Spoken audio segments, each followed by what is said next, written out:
Okay. We are So, live. okay. I'm Cool. getting on there. Pretty looking dog right now. I hope you know that. You're a sloppy looking dog. I love you. Okay, I think I'm live. Let me just double check. Yeah, believe so. Okay, cool. So, yeah, welcome. This is episode, you can say 36.5, or I'd say 37, because it's a fun one. Like tonight, we're gonna do something different. We're going to do kind of like a sub campaign, which is the test of high sorcery for Lindsay or for Shayome here.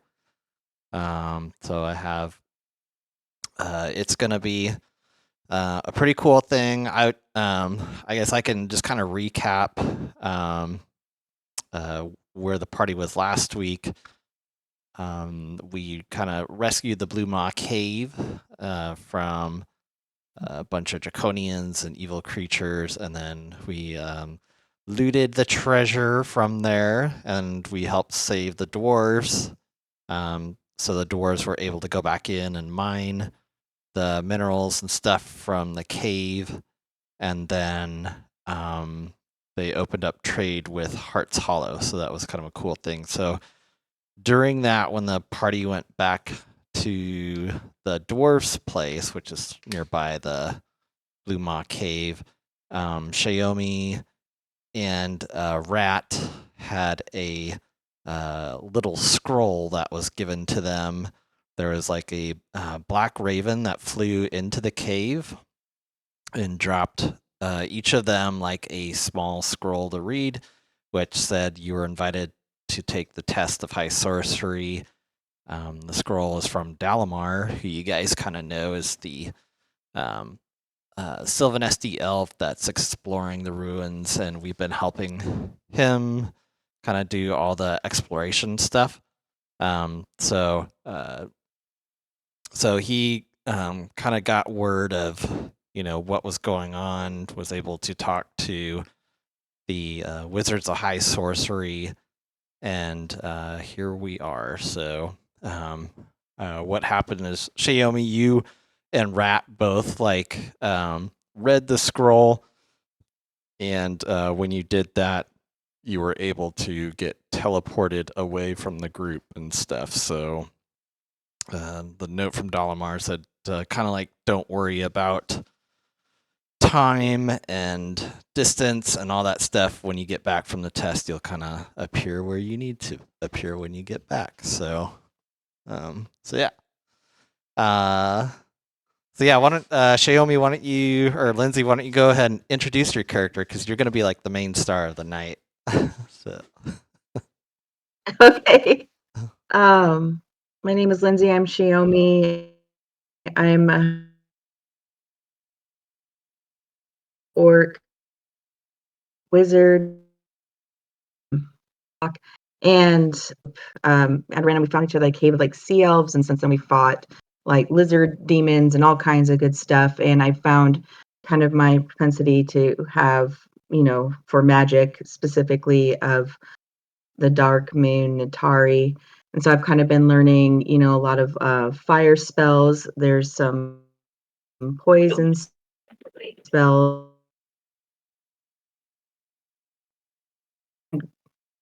Gotten to work with those two, having dreams about kind of where my origins are. Like I've been having dreams about the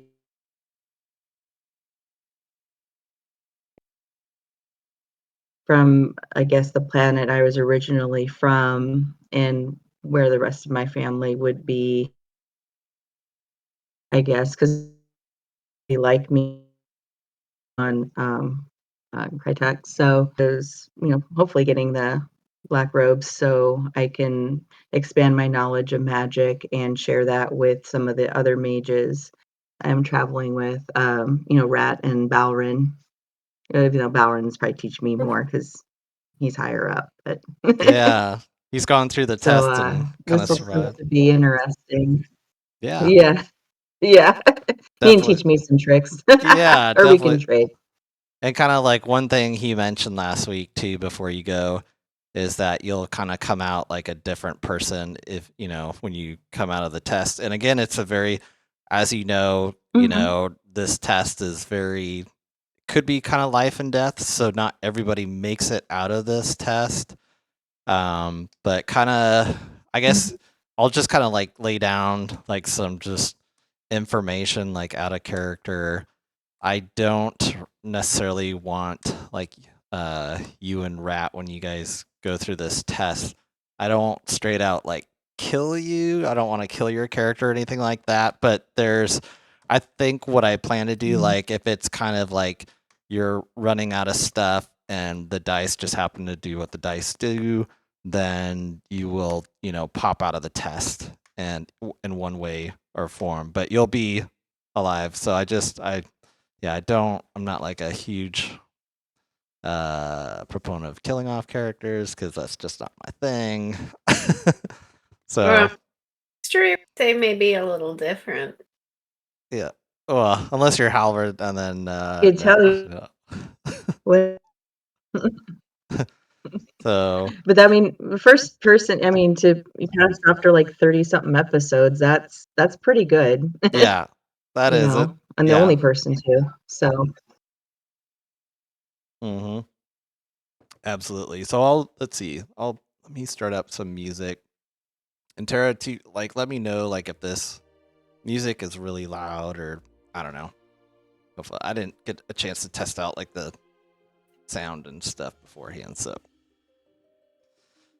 but so yeah, and then like one last thing before you take this test, and this is kind of like fun little housekeeping things, but there's these things that are called destiny points, and I'll kind of bring it up here on the screen, and I'll read it out loud. But so you get there's this thing called destiny points, and you will begin the adventure with 5 destiny points.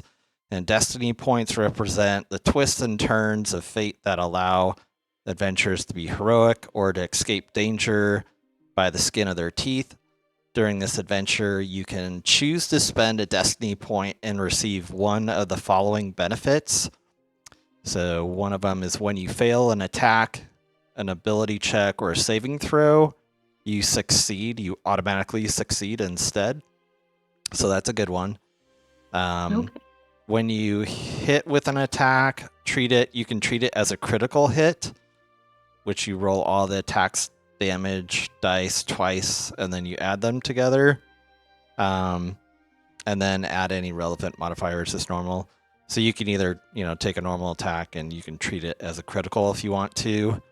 And I think one of the coolest things is the third one. Like when you're reduced to 0 hit points, you immediately regain 3d6 hit points.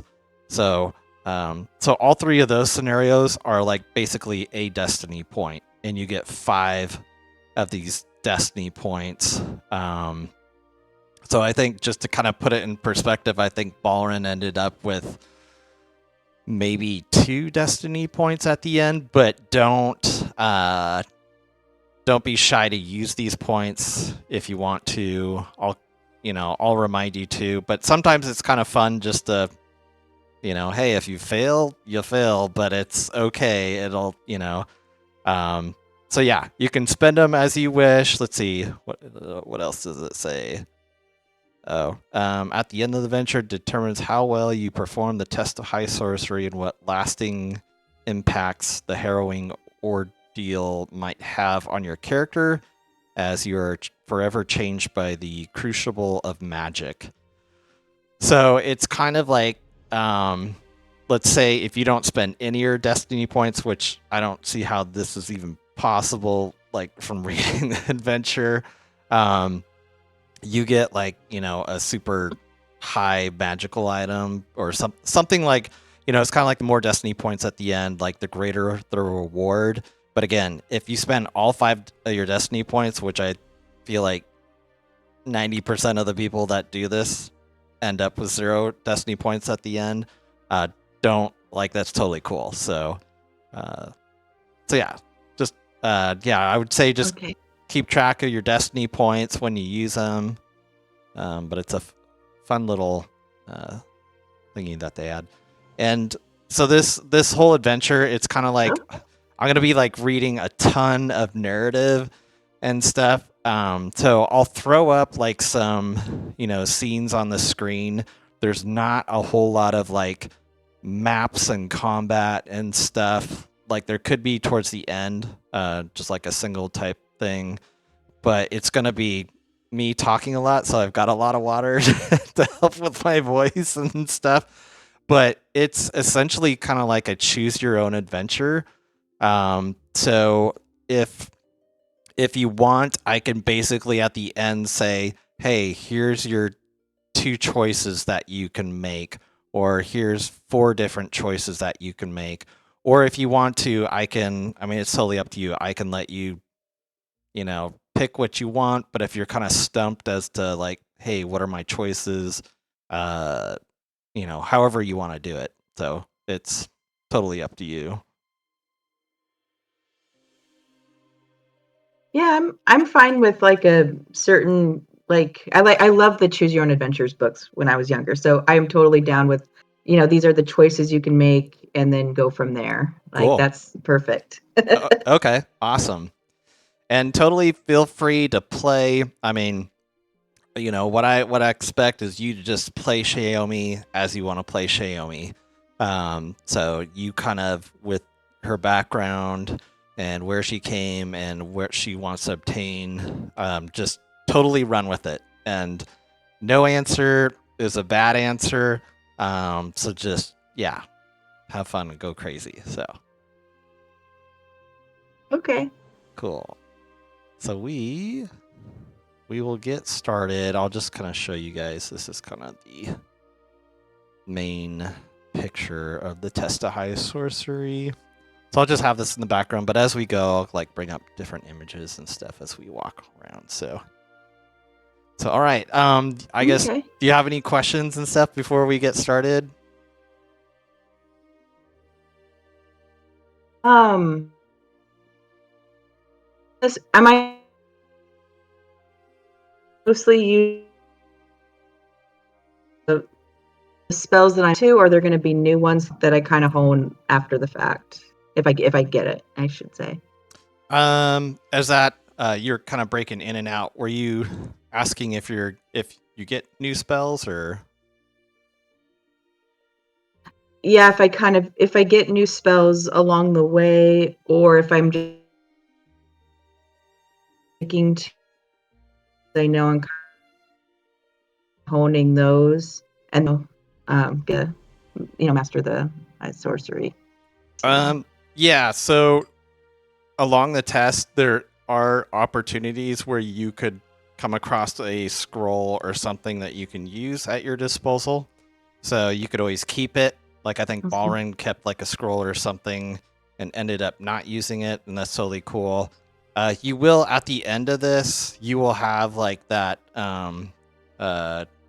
high sorcerer type feat, and I can let you know what that is. I think it's a feat that you select, and once you do, it gives you like bonuses to whatever like white, red, or black moon that you decide to go with. So I can help you out with that, but usually like when you're running this, you've got your spells at your disposal that's on your character sheet right now, and then I've clicked your character so they have a long rest. And there will be instances within this campaign that you get a chance to do a long rest to get back some of your spells. So don't feel like you have to go full halberd and save all your stuff, and So yeah, cool. Did that answer Okay. your question? All right. Mm-hmm. Yeah. Okay, cool. Well, yeah, let's we'll jump into it. Okay. Okay, so chapter 1. Okay. Shayome, you stand before Wayrith Forest, which is an ancient forest that holds the Tower of Wayrith within. Blackened and withered branches entwine, creating a dense skeletal canopy that blocks all light from the moon's solanari and lunatary above. Out of the corner of your eye, you swear you see movement between dead, hollow trunks, accompanied by red eyes that glow in the darkness. Thick fog curls around your feet, crawling up your body and slipping into your mouth, leaving the taste of death behind. Everything about this forest cautions you of the dangers within, and every inch of your body instinctively seizes with hesitation. But to get to the test of high sorcery, you must continue your journey forward. And your option is just to step into the forest, which I assume you're going to do. Oh, yes. Cool. I will throw this up here. So So, this you yeah, see. just walk into the forest, kind Okay. of just taking in everything around me. Cool. So you enter the forest, which is once a near impenetrable wall of dead trees, transforms before your eyes when you enter its embrace. Previously decayed branches bloom with vigorous life, forming familiar leaves and flowers that remind you of journeys past. The forest floor is damp, covered in fallen petals, and lit by clear moonlight from the sky above. As you look behind, you see that the forest has closed in on itself, trees moving to block the trail where you came from. The only path lies ahead. You walk along the way for hours, accompanied only by the sound of your footsteps and rustling trees. As you approach a bend, you hear groans and whispers that fill the air, brushing past your face and ears. When you search from the source of the eerie sounds, your attention is drawn to a ghostly hand that extends from the shadows off the path. Skeletal fingers curl, beckoning you towards it. And this is where you have a couple options. You could either go towards the ghostly hand, or you can choose to ignore the ghostly hand and rush down the path and turn the bend.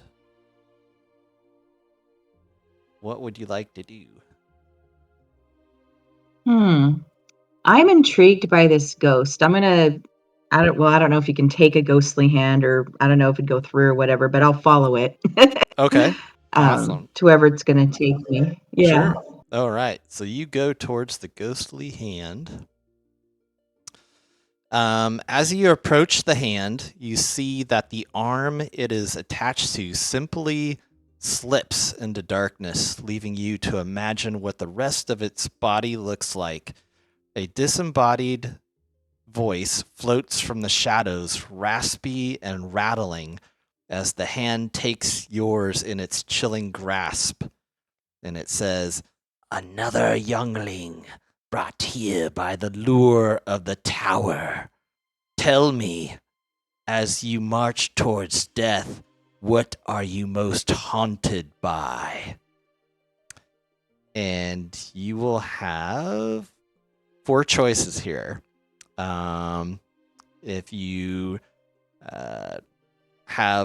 if you want to speak about like maybe a death of a family member or a loved one, or another option is if you share your painful regret about a unrequited love, or if you admit that you have important business elsewhere left unresolved, or if you reply otherwise and do not answer. So those are kind of your 4 options.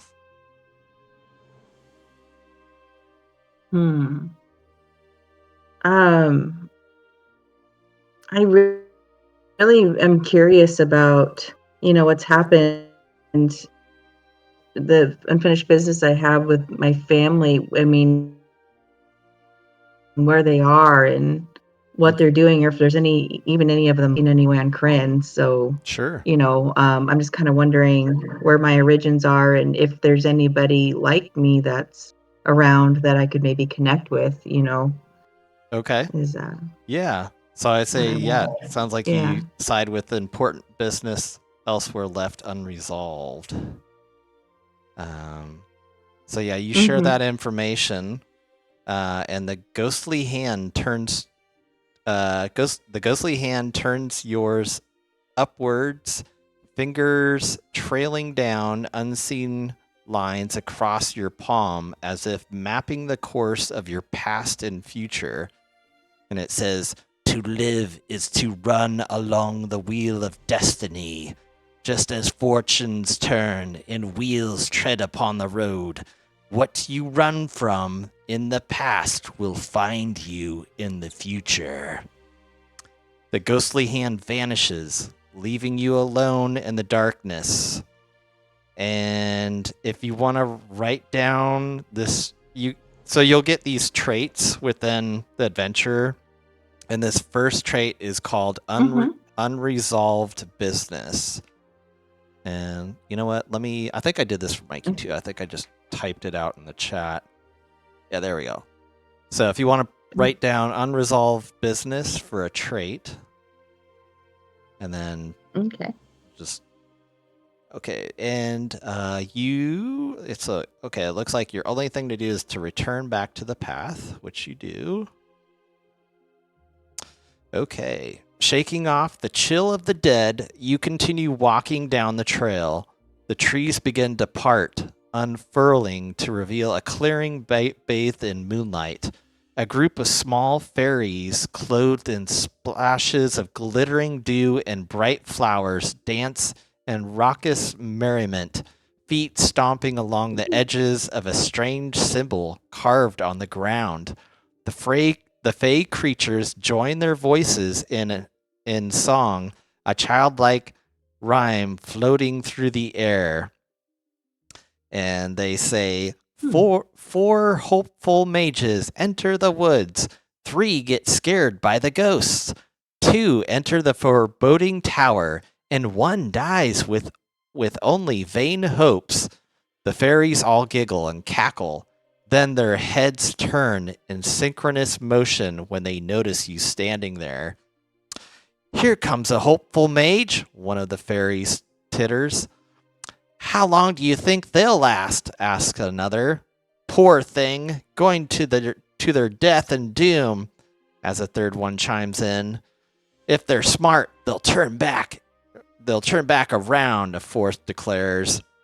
"But they could survive if they eat this," a fifth says, and with a wave of their hand, they reveal a piece of fluffy white bread, fresh and sweet. When they stop dancing, the symbol on the ground flickers with glowing light. You feel a powerful hum of arcane energy emanating from it. And you have a couple of options here. You can approach the fairy offering, or you can approach the symbol.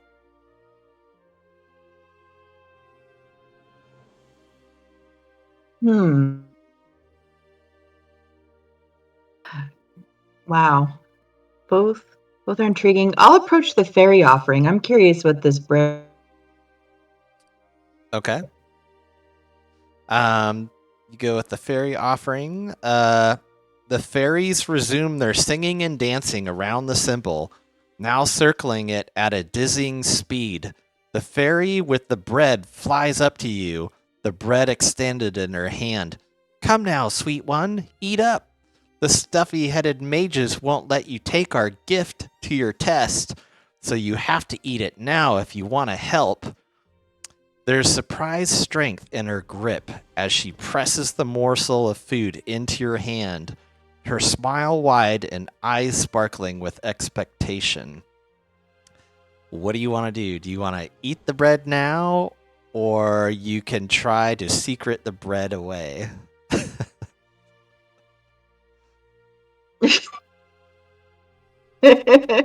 I'll try it now. I don't know. It could have something that helps me that's in it. Sure. Okay. So, You accept the offering, taking a bite of the bread. It's impossibly light, dissolving on your tongue immediately before you can even chew or swallow. As it goes down your throat, you feel lighter. A warm tingling sensation washes through every inch of you. Strength returns to tired limbs, and your eyes see with new clarity. The fairies all cheer, and the one who offered you the bread pats your cheek, the twinkle in her eyes shifting to an all-knowing gaze. "We'll see you soon," she whispers sweetly, giving you a wink. In a blink of an eye, the clearing vanishes along with the fairies and mysterious symbols. Before you stand imposing gold and silver gates. The Tower of Wayrith looms above your head. And you can note the Fey dealings as a trait. So let me put that down. Okay. There you go. You get the Fey dealings trait. All right. Okay, so polished silver and golden arches loom above you. The gates metal twisting in an ornate patterns that reflect the ethereal moonlight. You can see a courtyard of dust and stone through the bars, overgrown weeds creeping through cracks and crevices. There's no one in sight, yet you feel like someone is watching your every movement. Just before you place your hand on the gates, they swing open, allowing you to step inside the courtyard beyond. You take a breath and steel yourself beneath the shadow of the Tower of High Sorcery. You know this is your last step before it's too late to turn back. When you take your first step beyond the gates, 4 connected mage towers rise into the night sky. The wall around the towers forms an equilateral triangle decorated with depictions of Kryn's moons in different phases. The towers themselves are crafted from black stone and etched with glowing stained glass and arcane ruins. The 2 tallest towers lean precariously, looking as though they could topple over at any moment. Between you and the Tower of Wayrith awaits a dusty, unspectacular-looking courtyard. When you proceed into the courtyard, so I guess you will proceed into the courtyard is your only option. All right. okay. Your footsteps echo against the stone, leaving imprints in the dust. The feeling of being watched intensifies, the sensation prickling up your back, and as you turn around quickly, right before your eyes stands a nervous half-elven woman wringing her hands, a ratty apprentice robe wrapped around her mousy form. Hello. I'm sorry if I startled you.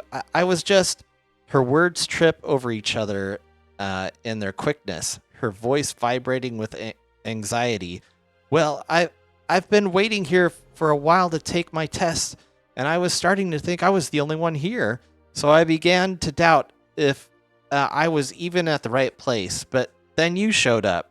So maybe you too are a mage here to take... She takes a deep breath in, her voice lowering to a conspirational whisper. The test of high sorcery. Before you can even answer, she looks you up and down, her hands now coming to press to her cheeks in embarrassment. What am I talking about? Of course you're here to take the test. Otherwise, you wouldn't have made it through Wayrith Forest. Letting out a sigh, she collects herself and sticks out her hand to you. I'm Kyrian. It's nice to meet another mage hopeful here. It's been pretty scary waiting here alone. Honestly, it's terrifying to think about the tests too.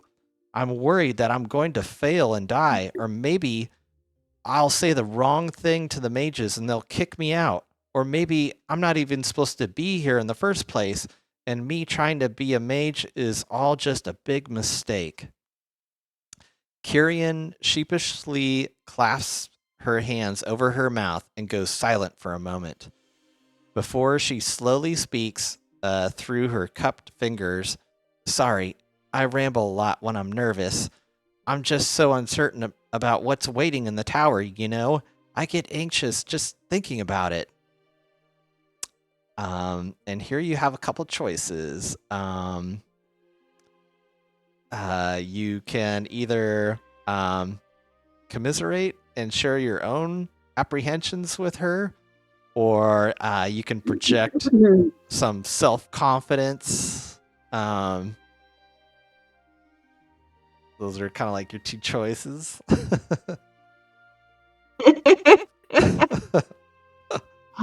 Well, I don't want to overwhelm her. Being too confident might make her more sure or skittish. So maybe I'll just commiserate maybe some of my fears or wondering about what the tests would be, and kind of maybe, kind of we have more of a common ground and she can become more comfortable. And that way, we can maybe help each other on our way there at some point, depending on if we get separated or stay together. Awesome. Or Yeah. both, Sure. As you say that, Shayome, you see like a relief washes over Kyrian's face, and she smiles. It sometimes seems like everyone knows what they're doing, and it's kind of nice to hear you feel uncertain too. Like I'm not so alone. She takes your hands in hers, then looks over to the door of the 4 tower. It'll be okay, right? We can go together.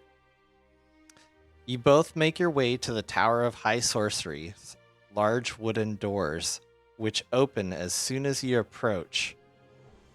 And you get the uncertain about the future trait.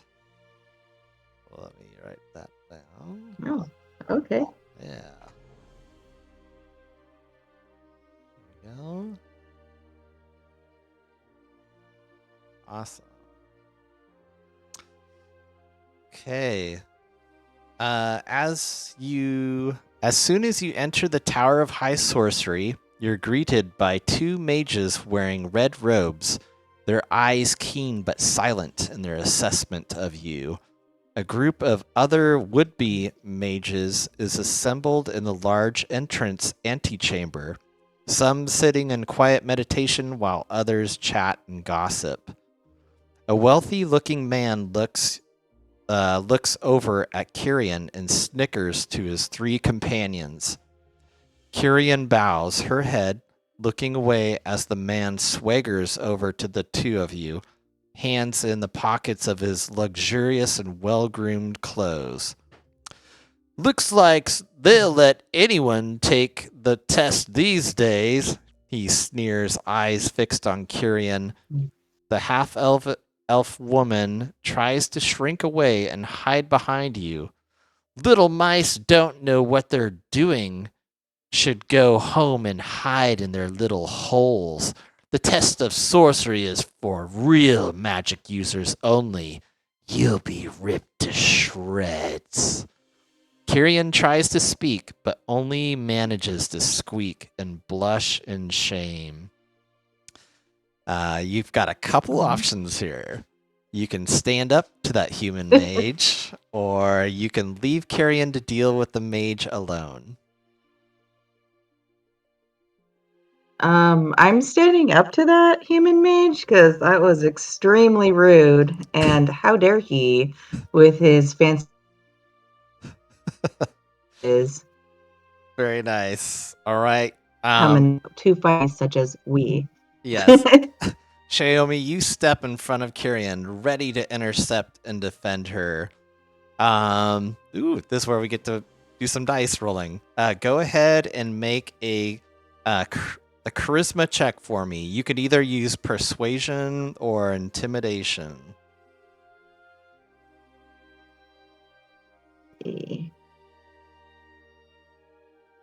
Persuasion.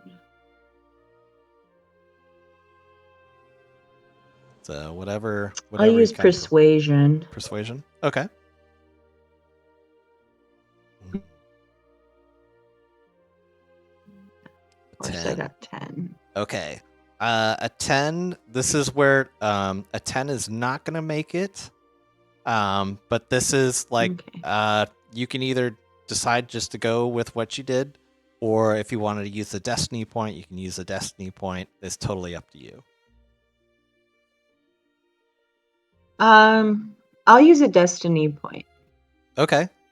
All right. So you'll use one destiny point, which will automatically give you a success. All right. So you do that. You succeed. You just persuade this guy. The bully's hand tightens in a fist for just a moment before he looks around at the gawking crowd, then back at you with a scowl. Looks like the mouse has a guard dog after all. He turns around and walks back to his companion in a huff, leaving you and Kyrian in peace. Kyrian smiles at you, taking your hand once more. Thank you. It really means a lot that you would help me out there. And if I can, I'll try to help you out too, to return the favor. The two of you chat until the red robe mages call you to enter the dining hall. Good job. All right. I think I can. Woohoo! Yeah, doing good. All right, the dining hall. The dining hall features a blazing hearth in its center. A long table sits surrounded by several chairs with just enough seats for each test taker present. Supper is hot and fresh, with plenty for each mage to have their fill. While much of the large spread of food you are familiar with, there are stranger dishes entirely foreign to you. While the good meal and refreshing drinks are comforting in some ways, the tension in the air is palpable. Blah. Some of the test takers talk quietly and lightly to each other, while others stare grimly down at their plates like this might be the last meal before their doom. Kyrian looks like she's about ready to faint. At the same time, the pompous young mage seems unfazed by the gravity of your collective situation. Dinner comes and goes quickly. Whether you speak with other nervous would-be mages or keep to yourself, before long you are escorted to an individual chambers to rest for the night. And let's see, private chambers. So let me look us here. I think this is the one with like some. Yeah. Okay. There's gonna be some options, but let me read for you. Just the description of your private chambers. The guest chamber prepared for aspiring mages of high sorcery is small, but surprisingly elegant. Pleasing herbal and citrus scents fill the room, mixed with the odor of old parchment and a hint of nutmeg. Moonlight spills through a large green stained glass window near a luxurious 4-post bed, effusing the room with an ethereal glow. The small hearth stays lit with a magical flame that keeps the room warm even on cold nights. Near the hearth, a clawfoot tub has been drawn with steaming hot water. Soft towels and vials of multicolored bath salts fill the rack nearby the inviting bath. A simple bookshelf rests along the right gray stone wall, stuffed with books of every shape and size. Between the bookshelf and the bed sits a round obsidian study table with a single wooden chair. Dozens of names have been carved onto the underside of the table. A few of the oldest carved names include, oh boy, Nalib Courtkey, Gadrella of Tarsus. There you go, Halvard. Little Tarsus shout out. Caravel Bullarch Chulzark and Ronald Greeley. The only object on the stone table is an insert scrying orb held within a platinum base that resembles a dragon's claw. Tonight might be your last, and time is short. Spend it wisely. You can take a short rest, copy or prepare spells, and pursue other basic downtime activities. You might also enjoy some of the room's luxuries or investigate its intriguing items. So these are kind of your different options up on the screen. Seems like there's 5 of them. So you've already engaged. Okay. Okay. So yeah, you can either enjoy a hot bubble bath, or if you want to lay down on a comfortable bed, or if you sit at the table to examine the orb, or if you investigate the bookshelf to find study material. It sounds like it'll let you do like 2 activities, and then it will bump you onto something else. What would you like to do? Okay.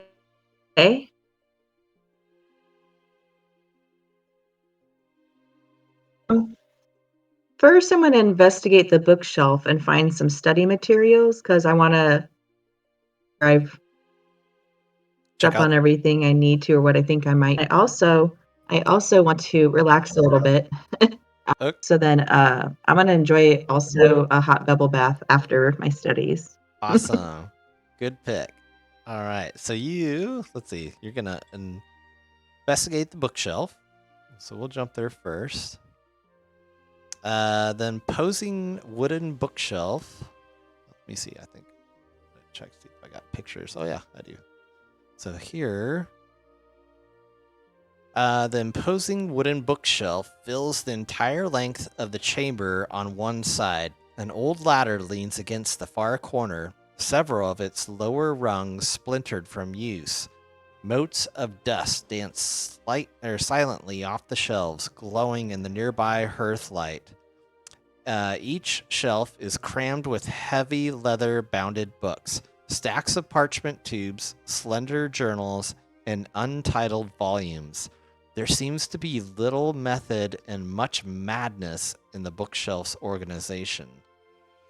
At a glance, a few interesting but unhelpful titles include A History of the Second Dragon War, Raising a Sorceress Child Safely, 101 Delicious Recipes for Dwarven Guests, Drowning Rat would like that. Drowning in the Drowning in the River of Time, The Unpredictable Dangers of Chronomancy, and a tattered brochure titled So You Want to Be a Hero? That advertises a far-off academy for prospective adventurers. So you could easily spend hours or days sorting through the bookshelf's mess to find something useful. Let's see. So you have a couple options here. There are a few options. You can either search for a book about the test of high sorcery. You can search for a forgotten spell book, or you can search for something obscure. And I think those are your 3 options.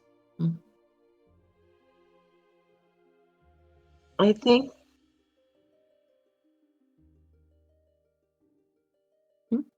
that okay. Okay. I'm gonna try and see if I can't find something a test for high sorcery specifically. Okay. So go ahead and make a intelligence, or go ahead and make an investigation check for me. as you're searching for a book about the tests of high sorcery. Investigation.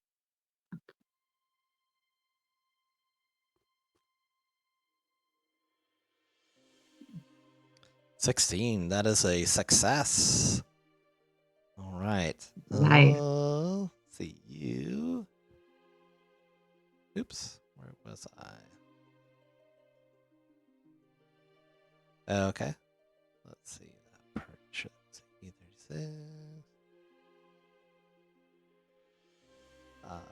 Yeah. Okay. After you clean the dust off of a small but well-loved tome titled The Foundations of High Sorcery, you sit down at the stone table to read it by hearthlight. The introductory chapter describes the historical events that led to the founding of the Conclave of High Sorcery, following the tragic events that ended the Second Dragon War. The histories were recorded by High Mage Corinthus the White, one of the 3 founding members of the Conclave. You absorb the history in detail, noting that Corinthus seemed uncertain that balance could truly be maintained between good and evil mages. At the end of the chapter, Corinthus presents the foundations of magic that all mages of high sorcery must abide by. And here they are. All wizards must follow the bidding of the conclave and their order. No outsider must learn the secrets of the orders. All wizards must report any renegade mage activity they discover. Altering the forces of creation and the fabric of magic is forbidden unless the conclave grants permission to do so. And the last one is breaking any of these rules will result in the conclave passing judgment. The severity of said judgment may vary, ranging from sanitary duties at the tower, excommunication, and stripping the guilty individual of their magic forever, and execution without the possibility of resurrection. Ooh. All right. Fun. Good stuff. Near the back of the book, Corinthus describes the test of high sorcery and the conclave's philosophies on crafting the exam to be so rigorous that failure means death. Each test is crafted for the individual, drawing on their past, present, and potential future to forge their soul in the crucible of magic. It challenges their fears, ambitions, vulnerabilities, and insecurities. The test lasts for several days, allowing mages to rest and study at specific times during the ordeal. Additionally, every test presents several challenges that examine the depth of the mage's knowledge and use of magic. Every test presents several perils that cannot be solved through magic alone, testing the mage's other talents to solve problems, even should their magic be exhausted. And then every test presents confrontation with a known ally. Every test presents a choice to save someone or something dear to them, or give up their magic forever. Every test presents a deadly duel against a highly dangerous foe that encompasses the mage's fears. And the last one is mages can call on an ally to help them face their tests, but the ally's life is put at risk, and the test difficulties increase appropriately. Once you finish studying the book and jotting down notes for later, we will return you back to... That was super in-depth. All right. So you, after poring over that book, you are pretty exhausted to where yes, I think the next thing Shayome is looking to do is take a hot bubble bath. So the Oh, hell yes. inviting bath calls to you. After disrobing and sprinkling magical bath salts into the tub, you sink into its steamy water. As the magical salts begin to work, multicolored bubbles begin to rise to the foaming surface. Your muscles relax, and the bubbles continue to rise.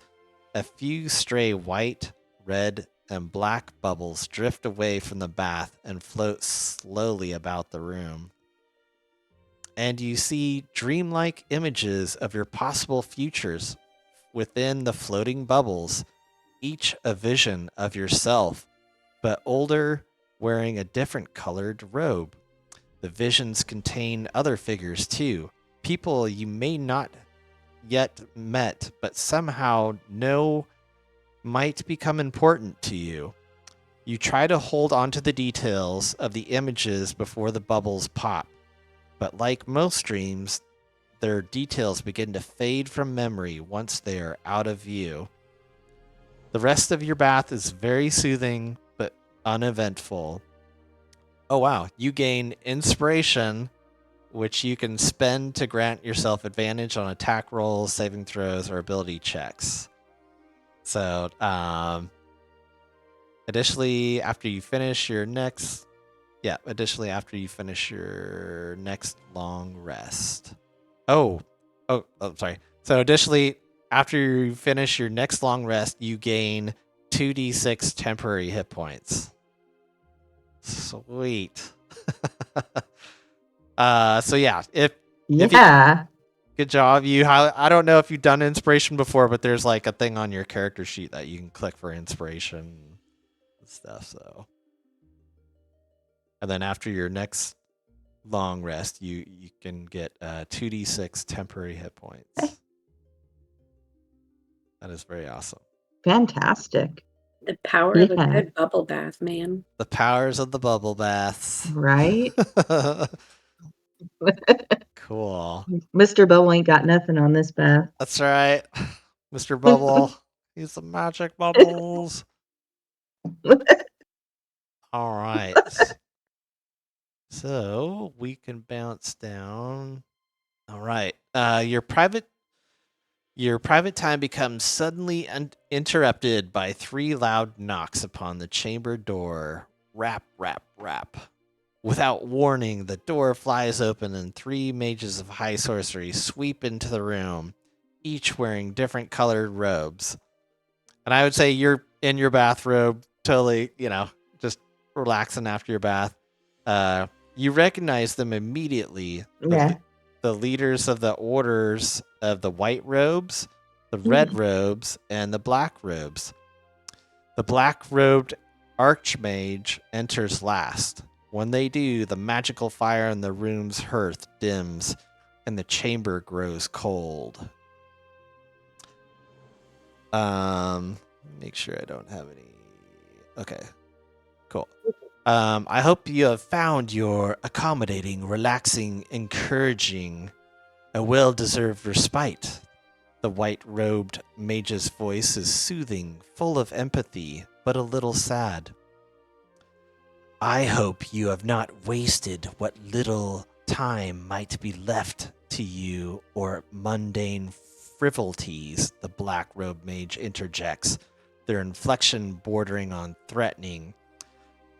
Their time is their time. How they spend it is not our concern. We are simply here to interview them and craft their test of high sorcery. Let us waste no more time, ours and theirs, by bickering. The red-robed mage moves between the others and speaks with calm authority.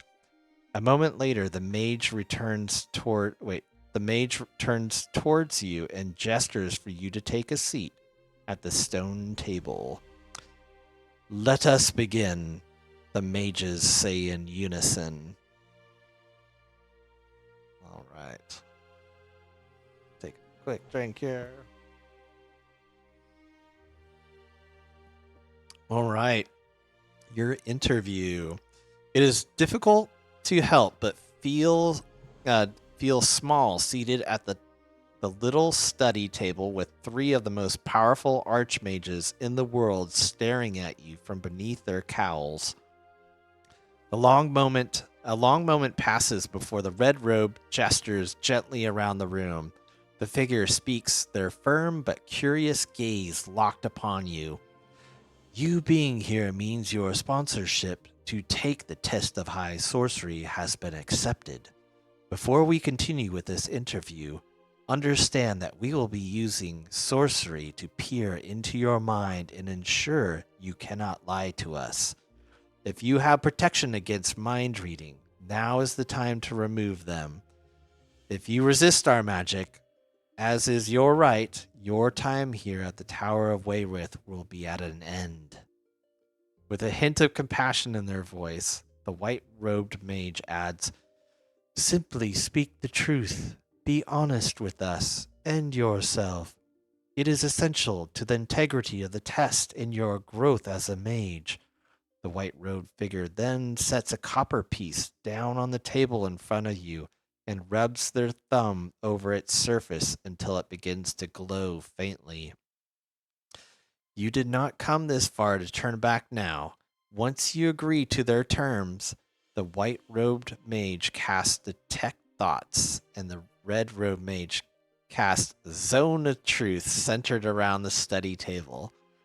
For the remainder of the interview, the archmages can look into your mind and you cannot lie to any question they ask. You can feel their presence in your mind already. It is gentle enough, but itches slightly in a way that is difficult to comprehend.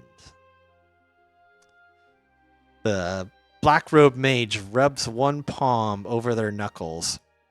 They speak with a voice like honeyed poison, a little louder with a whisper.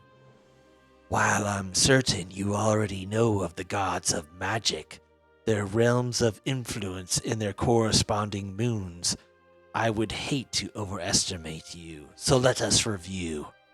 There is Nuatari the Black, god of magic used to pursue personal ambition, wealth, influence, and revenge. Lunatari the Red, goddess of magic used to maintain balance, unravel mysteries, and embrace personal freedoms. And last of all, Solinari the White, god of magic used patiently and compassionately to create a better world. Better by whose standards, though? I do wonder. The red-robed mage clears their throat and taps a finger against an amulet around their neck. The white-robed mage purses their lips tightly but says nothing at the snide comment about their order. The black-robed mage continues to whisper, smiling a little too wide for comfort.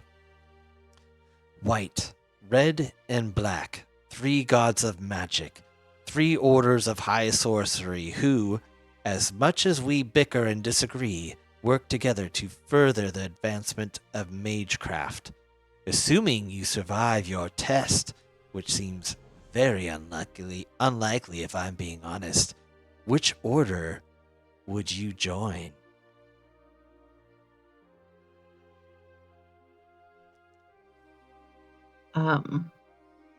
That of the Black Moon Nutari. Excellent. You declare, so you get the choose new Atari trait. So let me click that in our chat. All right. When you give your answer, the black-robed mage steps back. They continue to stare at you, though a little like one oogles a delicious dessert. The red-robed mage offers you a small smile and slight nod and then explains. Of course, you cannot simply declare which order you will join. The test itself will determine which god you are best aligned. though your answer is certainly noted. The white-robed mage clasps their hands together, softly interlocks their fingers, and then steps forward to speak. Even the greatest mages in history experience moments of imposter syndrome. If we accept them as parts of who we are, fear and anxiety can be a source of strength and wisdom. An honest understanding of one's weakness is a mage's greatest strength. The red-robed mage steps forward to stand next to the white-robed figure. They look through you as though you were made of clean glass. Subtlety and fortitude are also strengths great mages possess. But which of those two strengths is your weakness? So you have a couple, couple options. You can go for, you can claim subtlety is your greater weakness, or you can claim fortitude is your greater weakness, or if you claim neither, you can do that too.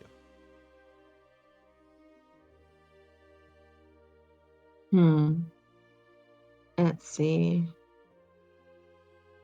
I want to say subtlety Subtlety, okay. would be my greatest weakness. All right. You claim subtlety as your greater weakness. The red-robed mage clicks their tongue to the roof of their mouth twice, then takes a step away from you. After a long moment of silence, the white-robed mage holds up their hand and taps 3 fingers to their heart. Strength does not only come from the gods, or even ourselves, it comes from others. No mage should isolate themselves with only their books to keep them company. After speaking, the white-robed figure hesitates for a moment, then nods quickly aside to their fellow mages. The black-robed mage licks their lips, then draws 2 objects out of their robes. In one hand, they hold a tuft of brown bat fur, and they grip a smaller dropper bottle of pinch in the other. The mage squeezes a single drop of pitch onto the clump of bat fur. They roll their wrists, waving the pitch-stained fur in front of their lips, then speaking a string of arcane words that sound like a hissing snake. A flood of magical darkness, blacker than any night you have ever seen, spills from the mage's mouth, enveloping you completely. From beyond the darkness, the white-robed mage speaks again, their voice like thunder. Imagine that you are sailing through a storm. Dark clouds smother the moonlight. The sea rages, looking to swallow you, and your mast has shattered. Who is your anchor in the storm?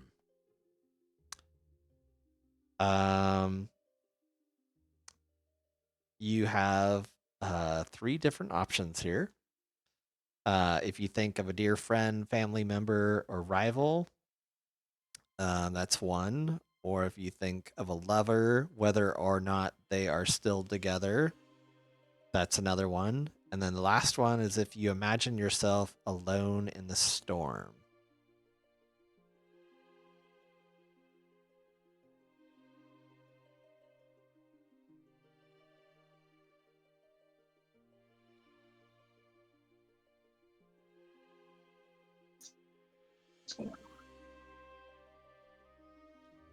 We might have, I don't know if, oh, you froze up on our screen, but I think there you are.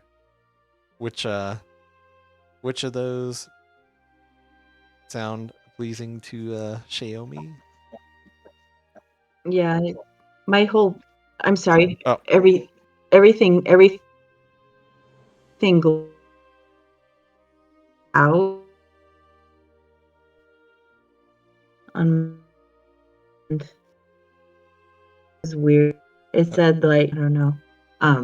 So I didn't hear that last question. Oh, yeah. The I'll go back. The white robe from beyond the darkness. The white robe mage speaks again. Their voice like thunder. Imagine that you are sailing through a storm. Dark clouds smother the moonlight. The sea rages, looking to swallow you, and your mast has shattered. Who is your anchor in the storm? They ask. So your three options is if you think of a dear friend, family member, or rival. That's one option. Option 2 is if you think of a lover, whether or not you are still together. And then third option is if you imagine yourself alone in the storm.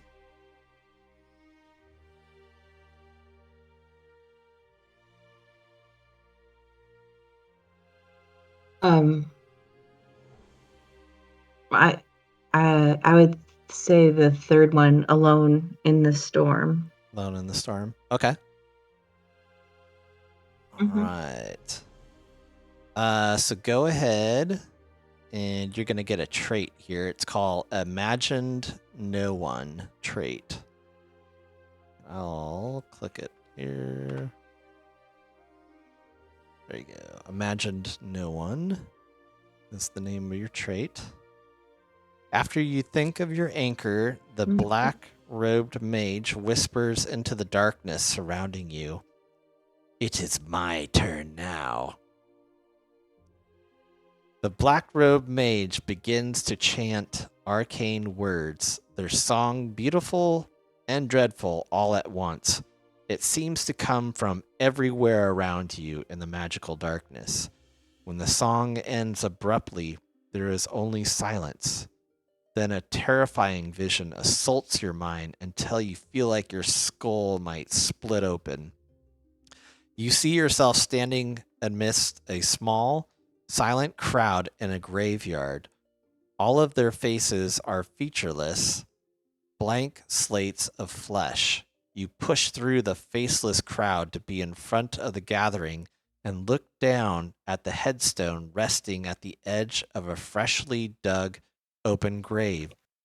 It is your name carved on the tombstone. Someone familiar's laugh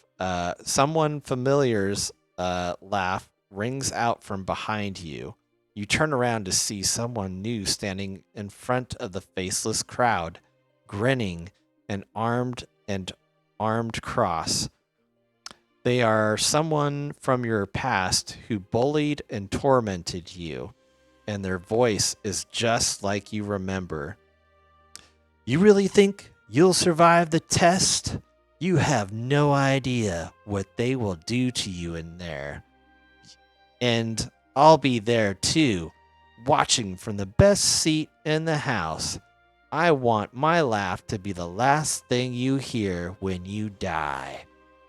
They point and laugh at you, and that laughter is echoed from the surrounding woods. A pack of hyenas slinks out from behind the trees, their maddening cackles growling to a fever pitch. Your tormentor cackles too, watching gleefully as hyenas creep toward you with hunger in their eyes. You instinctively take a small step back, almost slipping on the soft ground and falling into your own grave. Surrounded by nightmares, you hear the black-robed mage's voice echo in your mind. Fight me. Show me you have control, that you are the master of your mind and not I. You realize that you chose to attempt to push any or all the nightmares from your mind. So you've got some choices here. You can either push your funeral from your mind. You can either try to push the cackling hyenas from your mind. You can try to push the tormentor from your mind. Yeah. or you can kind of do all three if that's. But I would say just start with one if you want to go for that.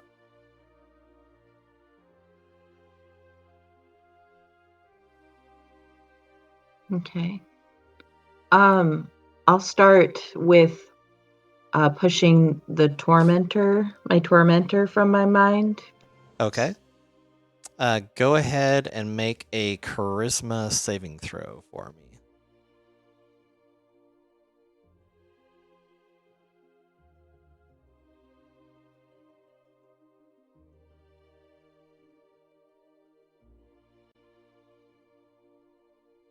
Oh, Nice. Nat 20. Oh my gosh. Awesome. Very nice. Well I'd done. say that's successful. You definitely passed. You pushed this tormentor from your mind. Let's see. So you will get okay. Okay. Good job. So you push them from your mind. You can try. You do have an option to push the other ones from your mind also. So you've got like to push the funeral from your mind, or you can try to push the cackling hyenas. I'll push the funeral from my mind. Okay. Go ahead and make a intelligence saving throw.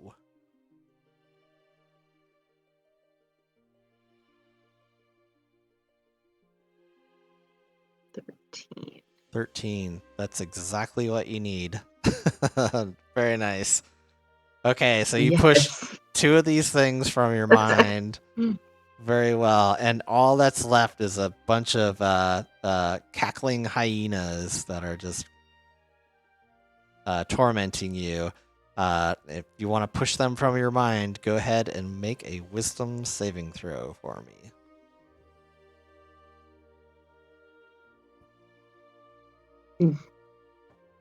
Oh man. An 8. Okay. I almost got a nat 20. An 8 will not make it. You can, if you want to, use a destiny point, but you don't have to. So I'll give you that option. I'll use the destiny point. Okay. So you push the cackling hyenas from your mind using up a destiny point. You successfully rid your mind of all 3 nightmares, which gets you the Mastered Your Fears trait. I'll put that in the chat. Nice. Congratulations. At last, the nightmares fade, either through your sheer willpower or when the Archmage mercilessly dispels the vision. But this one would be from your sheer willpower that you defeat all those things. All right. Let's see.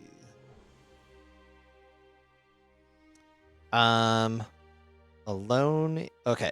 You hear the red robed mage's voice nearby. Its tone balanced between empathy and resolve. The test of high sorcery is a forge, and your soul is the metal its fire transforms. Push yourself, challenge your beliefs, face your demons head on. Prove to the gods what sort of mage you will become. But first, rest. Tomorrow night it begins. Then the darkness fades, and you find yourself standing in the middle of your guest chamber. The Archmage is nowhere to be seen. The chamber's bookshelves have mysteriously vanished along with the scrying orb. Even the hot bath water is gone, leaving behind an empty tub. Thankfully, the mages left you the study table, the comfortable bed, and the blazing hearth to keep you warm. You realize that you are on your own until you finish your test of high sorcery. After your nerves are calm, you can spend the rest of the night making final preparations for your test by attuning to magic items, preparing spells, and finishing other downtime activities. So you can essentially do a long rest here, which would give you, if you wanted to roll Okay. the 2d6, that would give you like your temporary hit points and stuff. So Okay. Let's see, 2d6.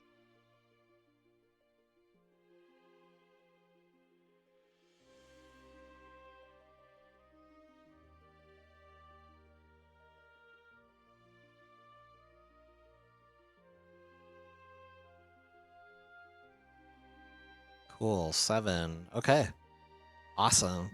So you got 7 temporary hit points. You can put that on your character. Yeah. Okay. Awesome. Uh, Okay, go to 47. Okay. All right. So the next night, the night before your test, passes dreamlessly in peaceful comfort. The next day at the Tower of Wayreth is quiet, and the aspiring mages you met the day before are nowhere to be found, perhaps having already begun their test. As the long, isolated hours pass, the sun rises and falls. You take a walk around the silent towers to the areas open to you and out to the empty moonlit courtyard, where the red moon, Nuatari, soars in high conjunction, casting red light on the world below. Coming back from the walk, you peek into the grand hall where the leaders of the conclave gather. The Hall of Mages. The Hall of Mages is an immense obsidian chamber with 60-foot dome ceiling. 20 chairs sit in the shadows while one central chair gives off a cold white glow, the hall's only light source. All 21 chairs face the north wall. The longer you stare into the room, the larger the chamber grows before your eyes. You can imagine the history of the place, spells of incredible power weaved by the world's greatest mages, and the critical decisions made here about the future of the conclave. You realize you are now part of that history, however small or great your destiny proves to be. At last, you turn away from the Hall of Mages and find that you are not where you were previously. All right. You stand at the bottom of a spiraling set of black stone stairs. The passage behind you has vanished entirely, and where the door to the Hall of Mages stood is now only a dead-end wall. You begin to climb the stairs, and it slowly dawns on you that you have been summoned to begin your test of high sorcery. The spiral staircase seems to go on forever, lit by torches on the right wall that burn with white, red, and black magical flames. At last, you see the landing at the top of the stairs. Beyond that stand simple wooden double doors with a pair of silver door knockers. Along the left wall, large painted portraits hang at an even intervals, portraying various past mages of high sorcery. So you got a couple options here. You can investigate the hanging portraits of previous mages, or if you are through waiting, and you can approach the door to the testing grounds.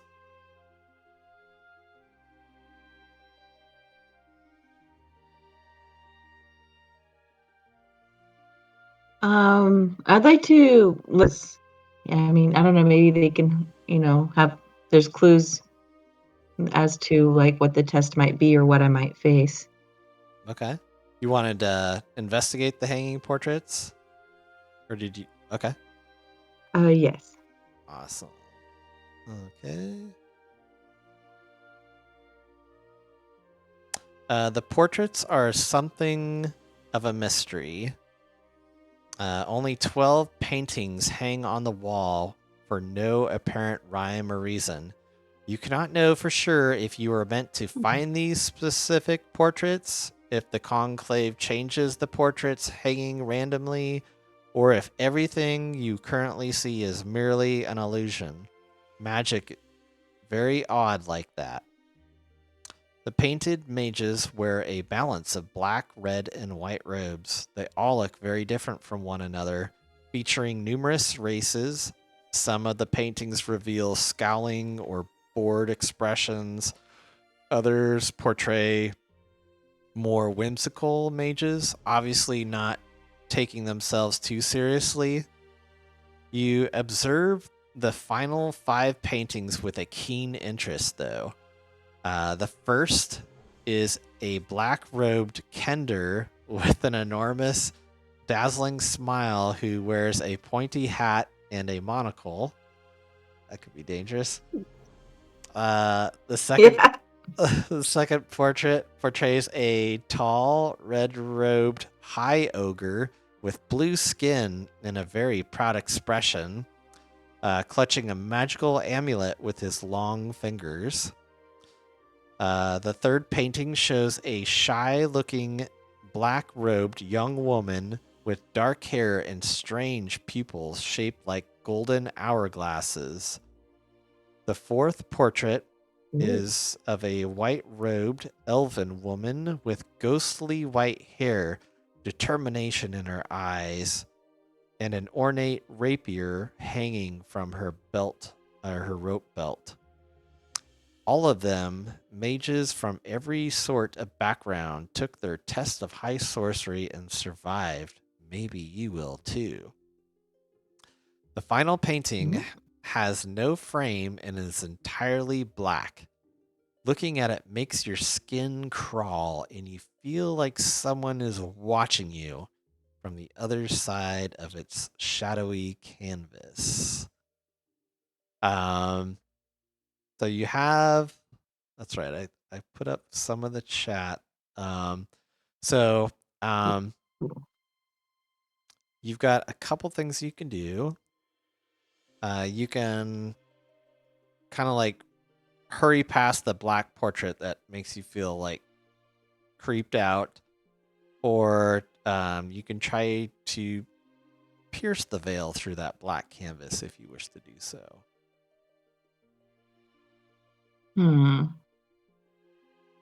Well, while I am really creeped out, I'll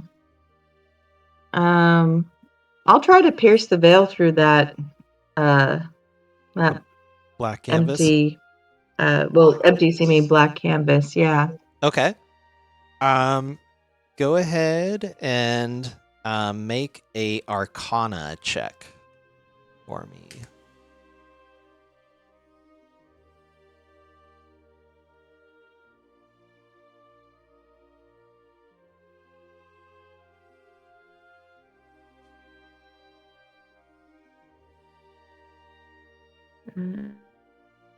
Where would that be? Arcana. It's a, I think it's an intelligence Arcana check, but it'll be a skills Arcana. Oh, there it is. I found it. Okay. Ooh, nice. Good. Wow. Okay, this one was really hard to do, and you totally succeeded. Very nice. Yeah. All right, so you peer through this, beyond this veil. Let's see. All right. Okay, so you get to go to this. Cool. Okay. All right. The midnight colored ink begins to swirl on the canvas, and you hear a man's voice, deep, quiet, articulate voice in your mind. More wood for the fire.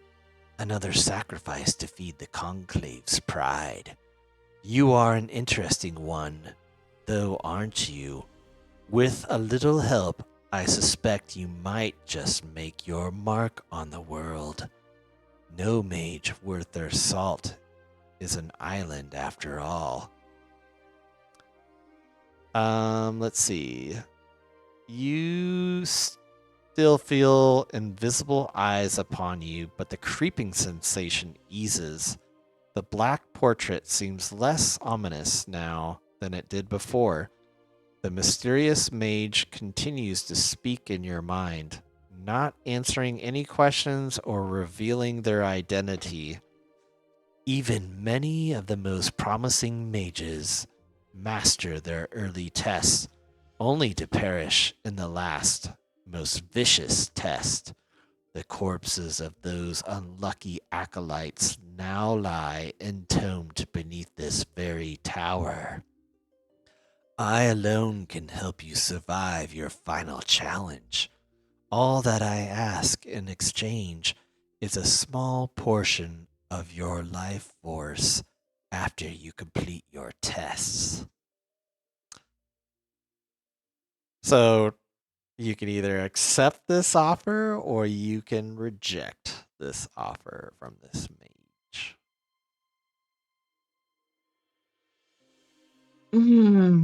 This is hard because it's like,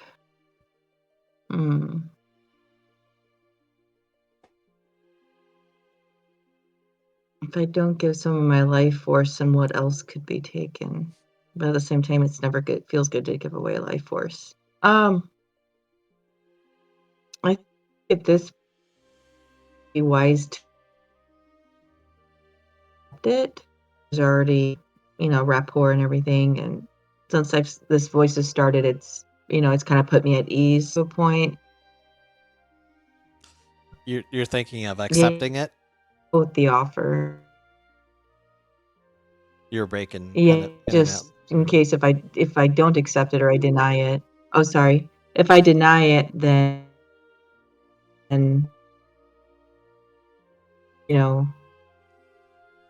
not so it happens. Mm-hmm. So you're thinking of I'll it. accept it. You'll accept it? Okay. Awesome. Mhm. You accept his offer, and you get to note a trait, which is accepted a mysterious mage's help. Awesome. This is kind of a cool one.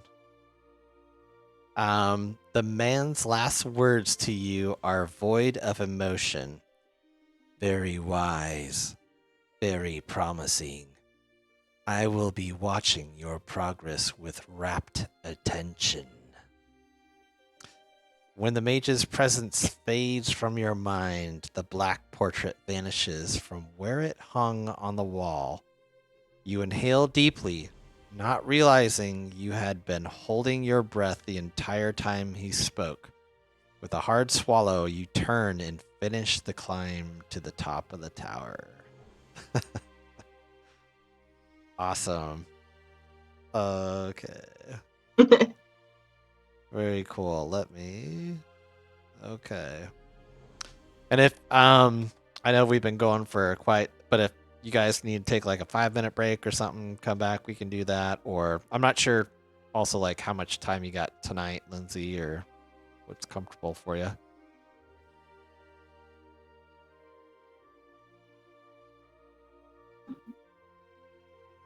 I don't have to be up early or anything, so Okay. as long as you want to go. Okay. Cool. I'm on spring break, so. Oh, that's right. Oh gosh. Okay. I can go. Yeah. I'll probably go pretty late. But yeah, let me just take like a 2-minute break. I'm gonna grab another beer and stuff.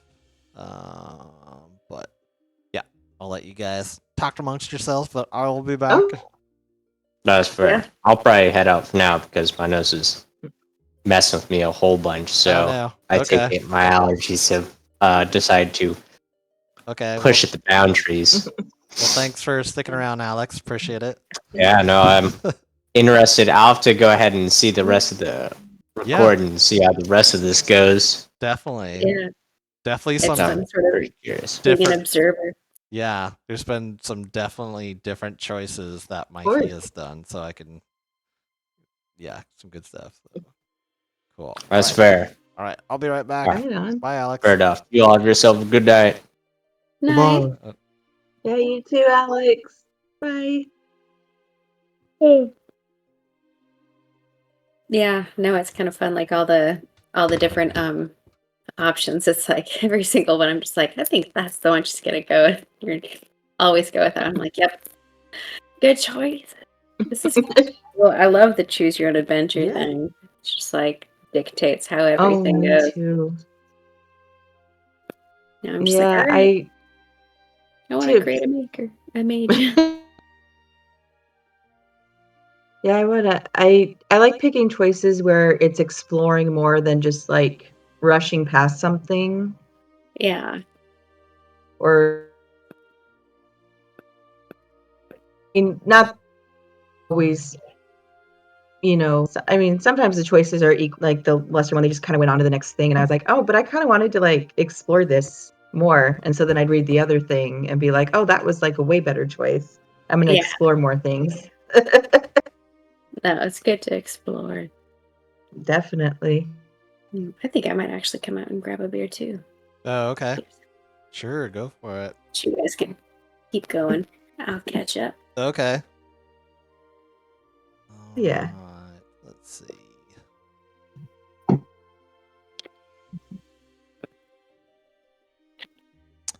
Okay. So you at first glance, the thick wooden double doors at the top of the stairs seem mundane compared to everything else you have observed around the Tower of Wayrith. However, you quickly notice they appear to have no handle or noticeable lock. Their only distinguishing features are a pair of remarkably detailed silver door knockers resembling your own face. With no other obvious way into the testing grounds, you grab one of the silver knockers and rap it against the door 3 times. Boom, boom, boom. A moment later, the double doors open. Beyond lies the familiar Fey-haunted woods you pass through to find the Tower of High Sorcery. Heavy fog rolls across the Wayrith forest. You can see the eerie red eyes of unknowable creatures flittering about in the mist. You step through the door and into the forest. When you turn around, the Tower of High Sorcery is simply gone, vanished. Strange shapes made of mist dart about at the corners of your vision. Indecipherable sounds echo from the deeper in the shadow shrouded forest. Your test of high sorcery has begun. So we will go. We are to chapter 2 now. Oh gosh. Very cool. All right. Oh yeah. Wayrith Forest. The misty air is thick with the feeling of anticipation. The trees' dead branches are still, and the weird, red-eyed creatures floating in the mist hold their breath, waiting for the first test of high sorcery to reveal itself. Solinari and Lunatari peer through the canopy, shining silvery and red moonlight down upon you. You sigh, and your voices echo snakes into your ear. And so it begins. Let's see. I think you had. Did you have a trait called uncertain about the future? Or unresolved business? Let's see. business. Yes. Oh yeah, you It's one of did. the Yep. first ones, yeah. Actually, you've got both. You got unresolved business and uncertain about the future. Uncertain about the future. Okay. All right. If you noted both, oh, cool. Decide which drives your character the most. Okay. So it says if you noted both, which you do, the previous. Okay, decide which drives your character the most, and then you would erase the other trait. So I guess you got to decide between the two, either uncertain about the future or unresolved business. I'll erase uncertain about the future and go solve business. Go with unresolved business. Mm-hmm. Okay, cool. So you'll just, go with that, and then you'll erase the uncertain about the future. Then, let's see. Let me change up the music here just because you're on a different chapter and we should change up music. There we go. We'll go with this. Ooh. Cool song. Magic songs. All right. Yeah. This Very foresty. is a good one. All right. Mhm. The trees abruptly part, leaving you on the precipice of a windy cliff face. Ocean waves crash at the rocks below, and the air is brisk and salty as it stings your face. Sitting on the cliff's edge is a woman with elegantly folded feather wings, a snake tail curling from her skirt, tethering her to the fountain. Beneath her beaked mask, she ponders a cracked stone, but her lips curved into a melancholy frown. And I've got a picture Mm. of this.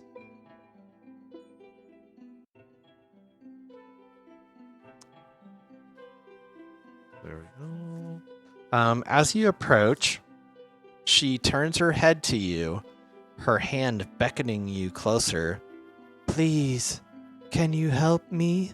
Her voice is soft and lyrical, yet it cuts through the howling winds. I've lost a stone, a special one that was given to me by my mother, who was given it by my mother before her. She gestures to a pile of stones nearby, each identical in shape and size, all smoothed down by time.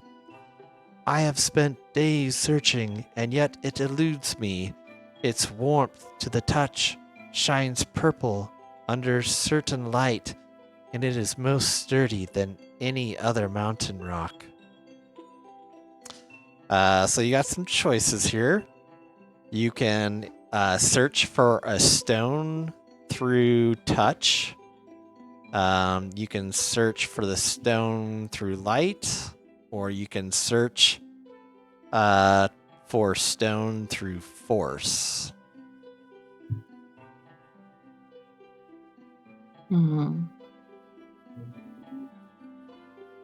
I think I'll search for the stone through light. Okay. Cool.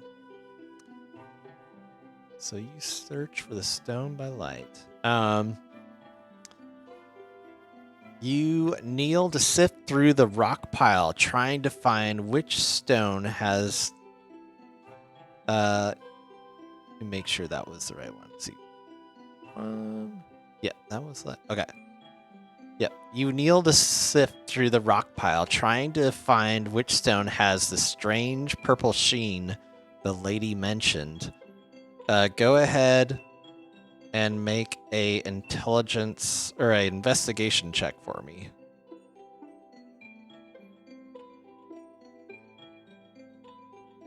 See.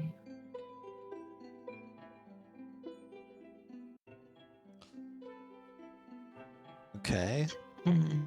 You can also, if you have, I don't know if you have Detect Magic spell, but you might be able to also cast Detect Magic on this strange purple sheet. But if you don't, it's not a.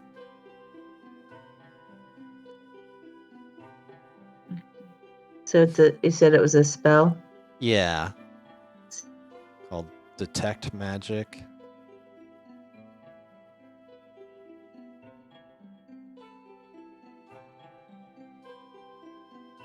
No, I don't have that one. Okay. No worries. So with a 10, that will fail. But again, you can use the destiny point if you want to, or you don't have to. I'll use a destiny point. Okay. Excellent. So that is an automatic success.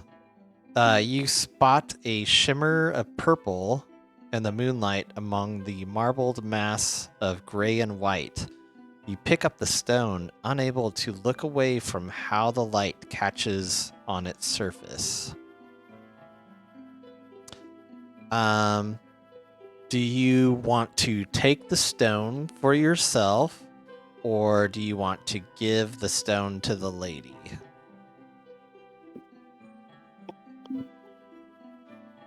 I'll give the lady. Give the stone to the lady? Mm-hmm. Okay. Excellent. Okay. The serpentine lady clutches the stone carefully, cradling it to her chest with a mirthful relief. Thank you, she says, smiling widely. Then she raises the stone up to the moonlight and murmurs a phrase of power. She stands up at the cliff's edge and leaps into the air, taking flight in a graceful motion. As she launches into the winds, she transforms into a great flying serpent with scales of purple stone. As you squint to observe the flying serpent disappear into the red moon's corona, the sharp ocean breeze blusters, making you close your eyes from its salty sting. When you open them again, your next test of high sorcery awaits you. So let's see. Do you have any of the following traits? There's 3 of them. There's unsubtle, lacks fortitude, or overconfident. And I'll check this too in the logbook.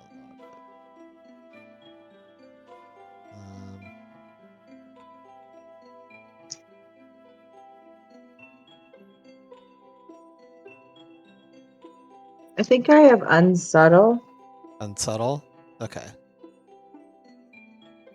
I think so, yeah. Unsubtle? Okay.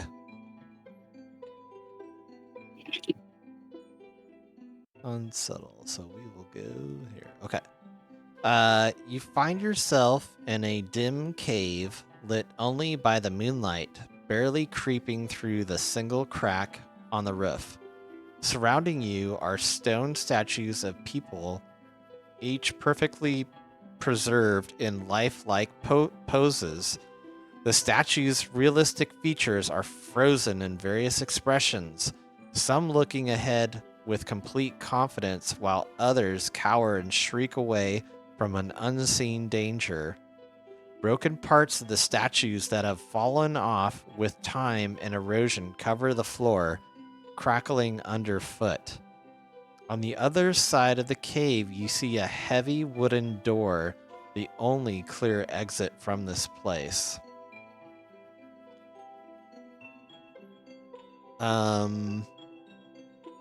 Let's see. So you got a couple choices. You can try to move quickly but conspicuously, or you can try to move stealthily but slowly. What would Shayome like to do? I'd like to move stealthily. Okay. Slow. Stealthily but slowly. Alrighty. Carefully and quietly, you navigate the statues in the broken stone. You keep your eyes and ears keen for any movement. You crouch and sneak through a group of laughing statues arranged in a circle, as if they were celebrating together. Somewhere a little deeper into the cave, you spot a figure with a snake tail and a humanoid torso dressing one of the statues in a cloak, chuckling to herself with amusement. As you try to pass by her, go ahead and make a stealth check.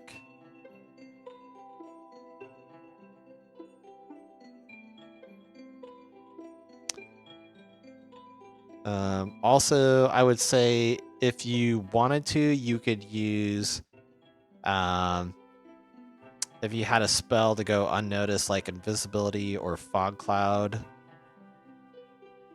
you can use that to get advantage on your stealth check, if you have any of those.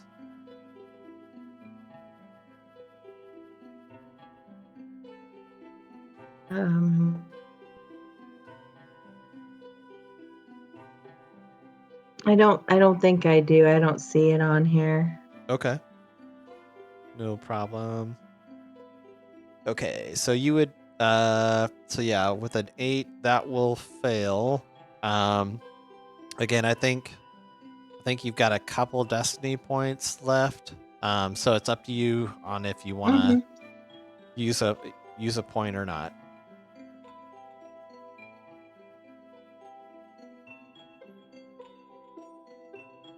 I think I'll use destiny point. Use a destiny point. Okay. Yeah. Okay. Excellent. So you use your destiny point. I think, are you down to 1 now, or like maybe? Yeah, I'm down to 1. Okay. So yep, using that destiny point, you automatically succeed. So your cautious steps slowly lead you to the door.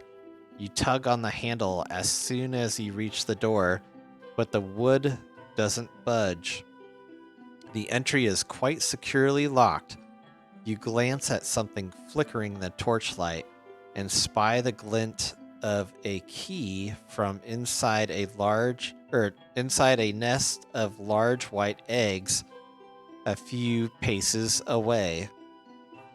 What would you like to do? You do a couple things. You can take your time and examine the door, or you can try to sneak to the key in the nest.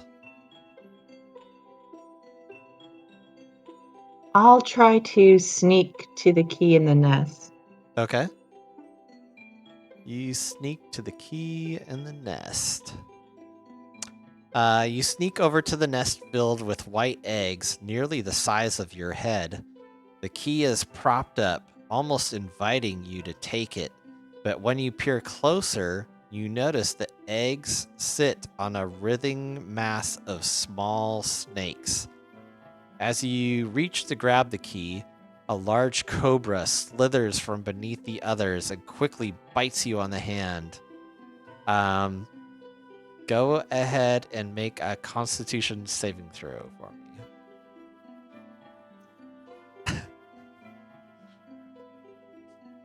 Constitution. Yeah, Constitution saving throw. Be such a hard nope for me. Nope. So nope. Okay. Let's see. Have fun. Here's your points back. Bye. I don't want to be magic anymore. So with that, you will end up taking 12 points of poison damage. You were bit by the snake on your hand. But you swiftly grab the key and pull your hand out of the snake nest. I remember you do have like those temporary hit points and stuff too, so it comes in handy. Your head is swimming. Oh, absolutely. Yeah. Your head is swimming a little, you sneak back over to the door. The key fits perfectly, and you quickly and quietly slip through the door. Beyond the long hallway ahead, your next beyond the long hallway ahead, your next test of high sorcery awaits. So here you can take a short rest if you wanted to do a short rest. Sure, I'll do a short rest. Okay. Cool. So I think on a short rest, when you click it, you can say like how many hit dice you want to roll, which would give back like hit points and stuff like that. So.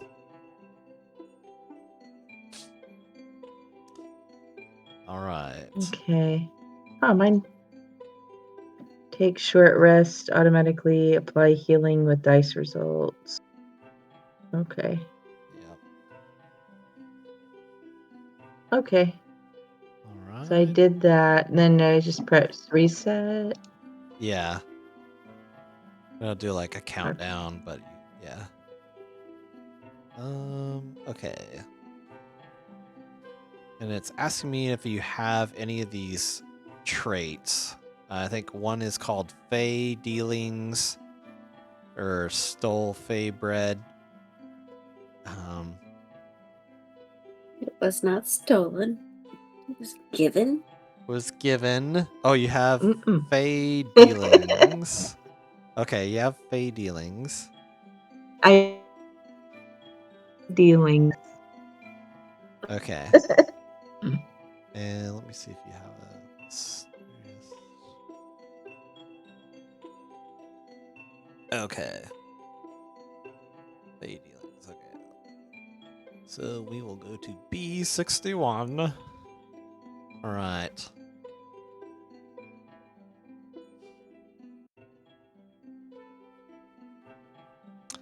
All right. You stand in the middle of a cozy hut. The strong scent of herbs wafting through the air. Wafting. Brian, take two.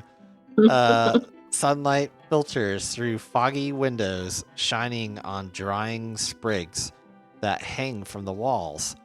Shelves and cupboards are filled to the brim with jars and bottles featuring ingredients such as basilisk blood and unicorn hair.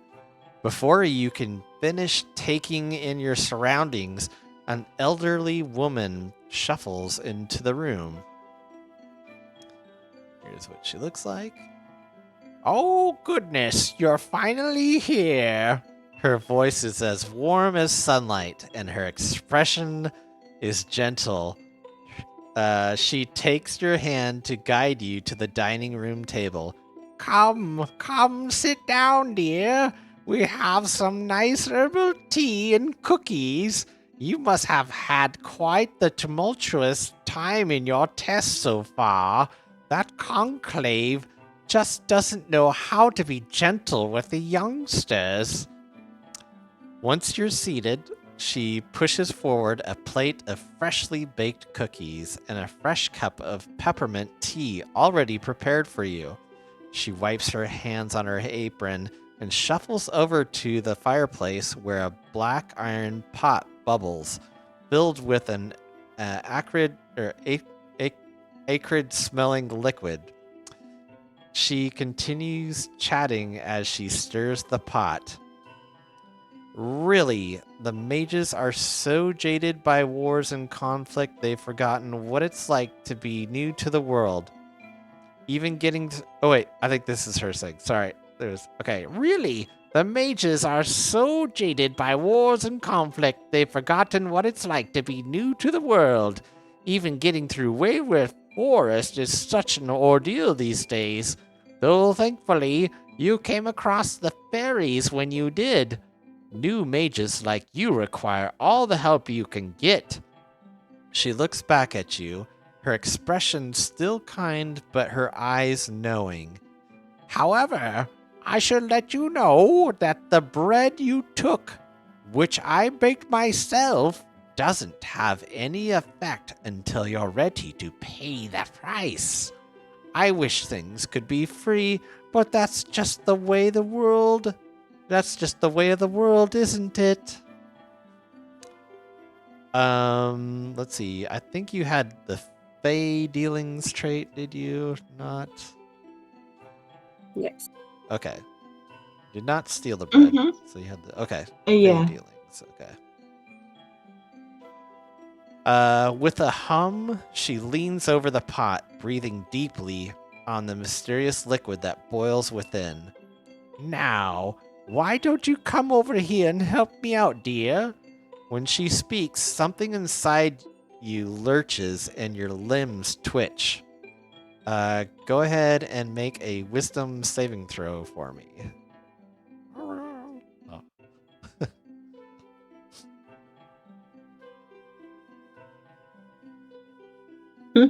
A 7. Uh-oh. That will not succeed. I'm not that wise. You've got Yeah. 1 destiny point left if you want to use it.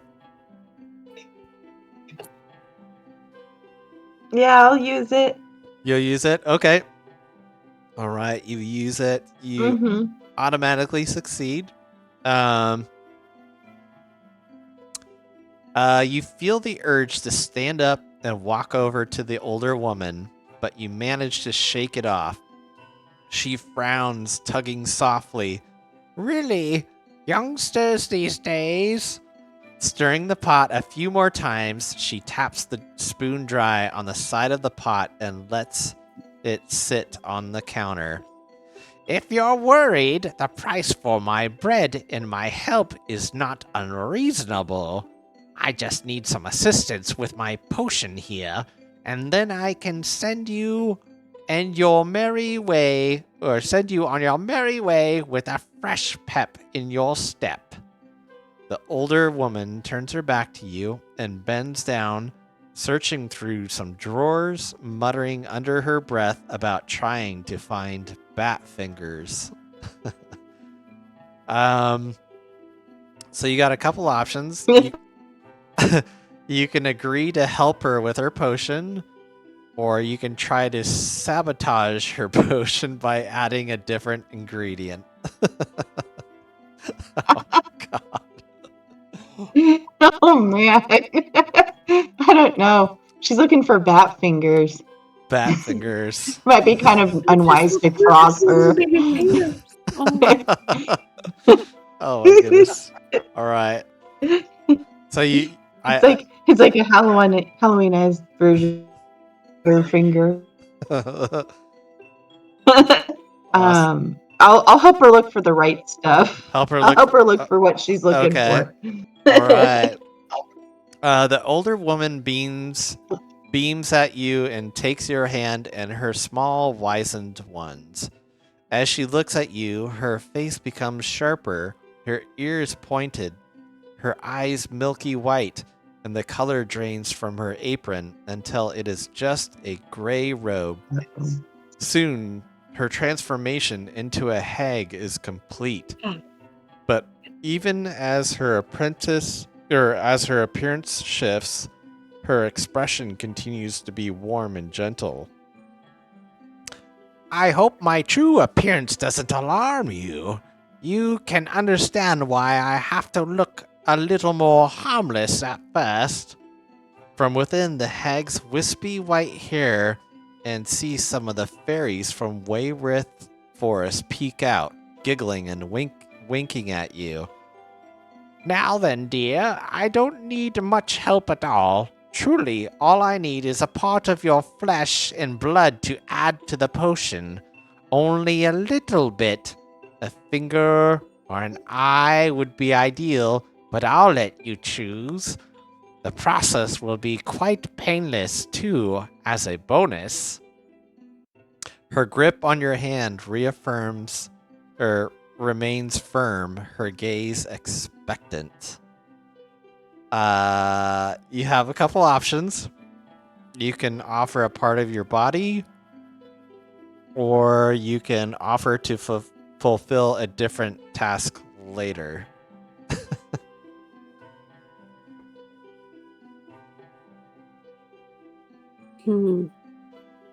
Hmm. I don't know. The task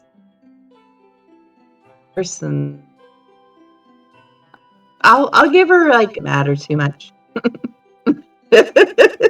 You want to give her, what was that? You want to give her part of your body or fulfill a different task later?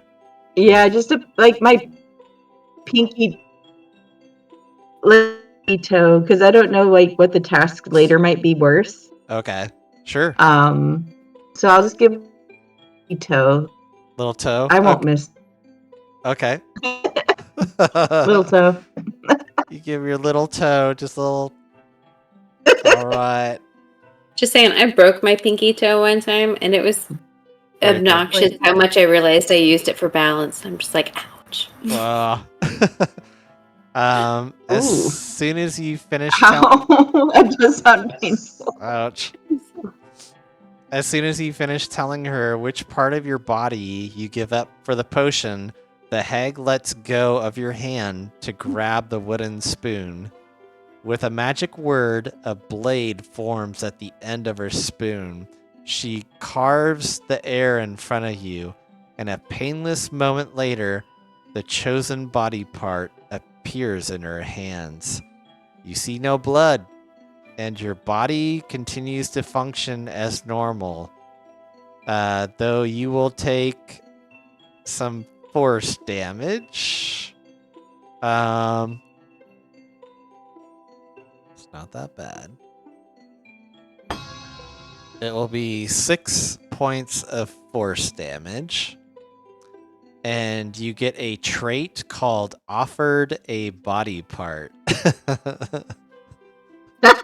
Oh. Oh my god. Very nice. Love how vague that is. I know. It's very vague. It's up to the imagination. Right? All right. She swiftly drops your little toe offering into the pot, stirring it in. The liquid bubbles and fizzes, turning from a murky brown to a bright green to a sickly yellow before it settles on a deep, dark red. As the potion finishes brewing, the hag hums with delight. Very good, very good. I'm so glad you are willing to help, my dear. Now, about that bread. The hag puts her hand on your face, patting your cheek. As she does, the flash of magic pours through you. You feel empowered, and you gain... Oh my gosh. So, roll a 3d6. You will gain 3d6 temporary hit points. And you can also, if you use the spell, you can roll a 1d4 and you regain that many number of spell slots or reduce exhaustion level by 1. And I don't think you're exhausted. So, okay, so you got a 13. So, yeah, you gain 13 temporary hit points. All for the toe. Nice. And then I think that's half orc. That's a stout too. Yeah, I don't think used in Magi. It is. yep. All right. Now go on, pass the test with flying colors. The hag shoos you off, and the fairies in her hair wave farewell. The hut fades into the ether around you, revealing your next test of high sorcery. All right. Let's see. If you have a trait called Imagined a Lover, or Imagined a Companion, or Imagined No One trait. I think you have the Imagined No One, maybe. Yeah. I had no one. Mm-hmm. Yeah. Okay.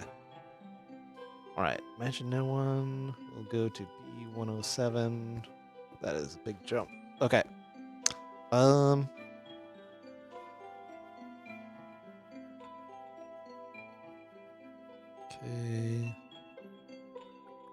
A quick second. We change up the music here. We'll do. Let's see if this one. I don't know if I've done this one for a while, but okay, cool. All right. You find yourself in a maze made entirely of mirrors. With no exit behind or in front of you, each wall is reflective to a polished shine and stretches impossibly high, leaving you to wander your way through. Your reflection repeated into infinity. The sound of your voice joins the quiet echoes of your footsteps, and yet you aren't the one speaking. Very well. Look at where we are now. You turn your head to the side, and your reflection does too. It's only then that you see that your reflection walks not in a perfect mirrored image. Instead, they walk in stride, independent of your movements and thoughts, and begin speaking again in your voice. How did we get here? Stuck in a mirror maze? Wandering until something terrible happens to us? Oh, yeah, I remember now. As your reflection talks, the silver mirrors ripple. The mirror surfaces show fragments of your past, how you came to the Tower of Wayreth, and your many failures. As you relieve every single injury you sustained during the test of high sorcery, their wounds ache in ghostly memory, reminding you of the physical toll your trials have taken. And your toe kind of hurts a little bit. I'm just like, what damage did you really take? And I'm like, like she's got some My massive ghost toe. Yeah. Massive toe damage. Real. Let's see. And you hear this voice. And what are all of our efforts for? To be counted amongst equals to mousy wannabe mage Kyrian, or peers with that asshole who got off on tormenting other people? An image flashes of Kyrian and the bullies in the antechamber. You then see the faces of 3 mages who interviewed you, each judging you with their gazes to be locked into subservience to one of the 3 gods, to live in a lonely tower like a bird in a gilded cage, to be drafted into the wars at the will and whim of others, forced to fight against former friends and enemies you don't know. The vision shifts again, revealing not your past but possible future where you battle with another mage as war rages behind you. You witness your reflection's terrible magic leave death and destruction in its wake. Your reflection abruptly stops in place, turning to face you fully, their head tilted. And that's only if you survive the test of high sorcery in the first place. Wouldn't it be better just to stop now while you have life and limbs attached? Imagine what kind of future you could have if you chose it for yourself. You have a couple options here. You can continue moving forward and ignore the reflection, or you can pause to look at the reflection.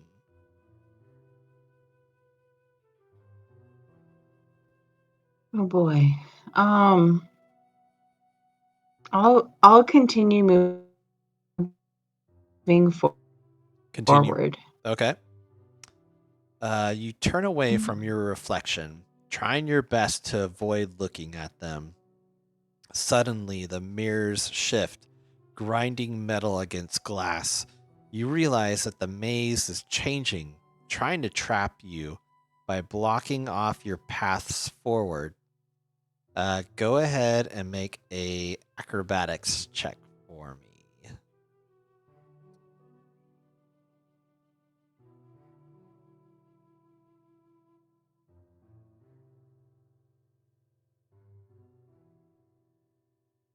$13. Okay. Let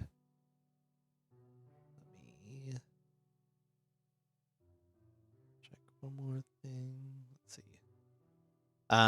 Do you have any spells like Misty Step or Expeditious Retreat?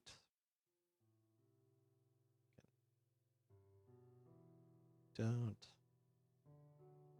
No. Okay. No worries. No worries. Okay. The mirror wall closes and you nearly smash into the glass. Your reflection, now face to face with you, laughs cruelly. If you can't even succeed in getting through here, how do you expect to pass the test?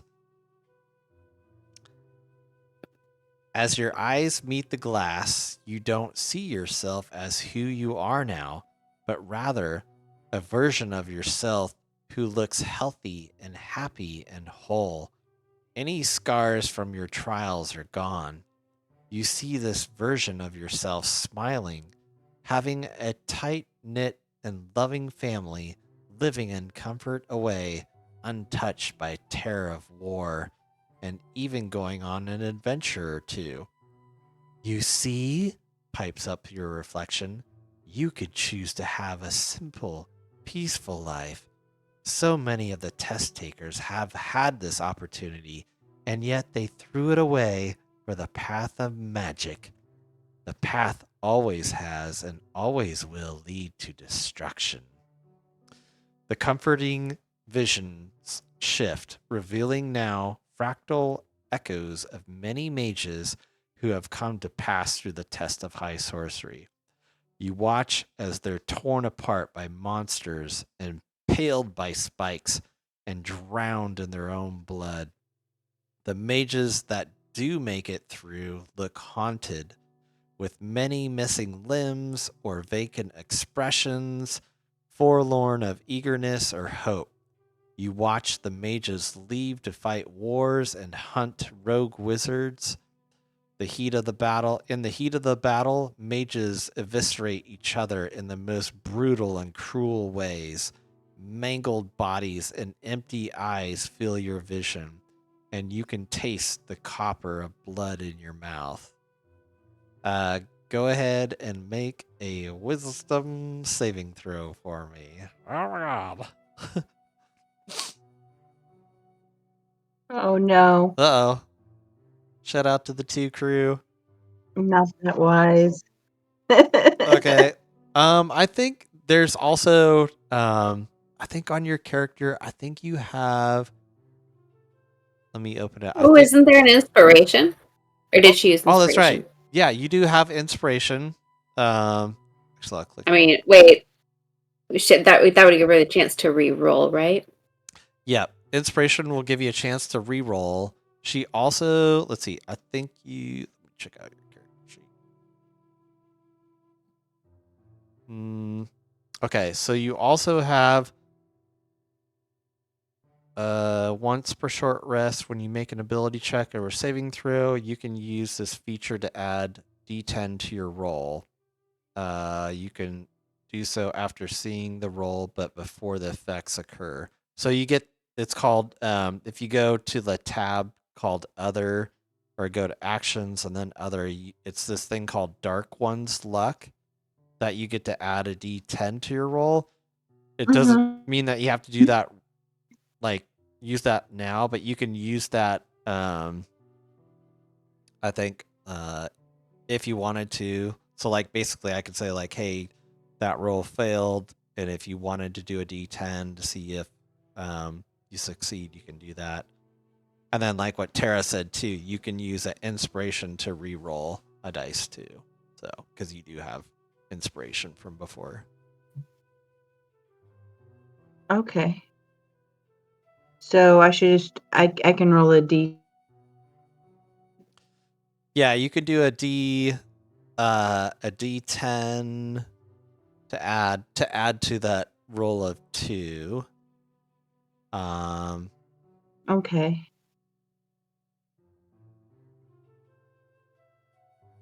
All right. I'll do that then. Okay. Click that. D10, 6. Okay, so it'll be an 8, total of 8. Yeah, the saving throw it's like a 16. So you'll still fail. You Oh. will take some psychic damage here.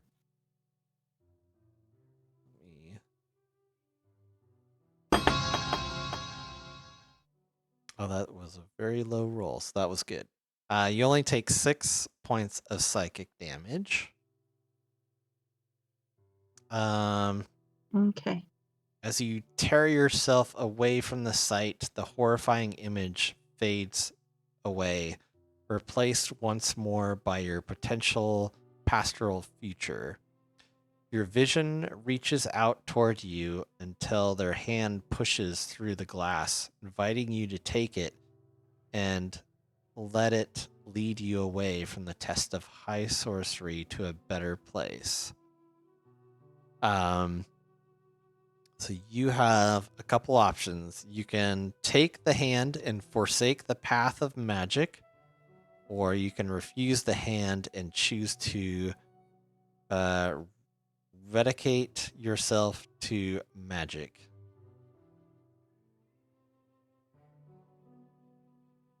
I'll refuse and dedicate myself to magic. Okay. The visions and the hand disappear, replaced by your frowning reflection. Well, if you're really committed to learning magic, even if it means giving up on a nice, quiet, peaceful life, why do you have to be in service to the conclave? I mean, tying yourself to the patron god of magic just feels so restrictive. Your reflection shifts, showing you in white robes, then red robes, then black.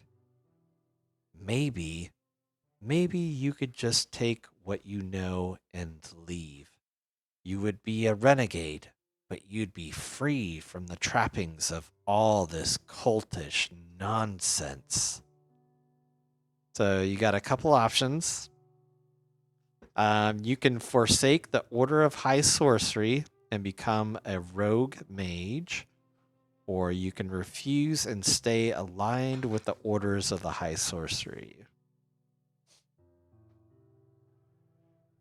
I will stay and be aligned with the orders of high sorcery. Awesome. Okay. The mirrors vibrate as your reflection becomes agitated.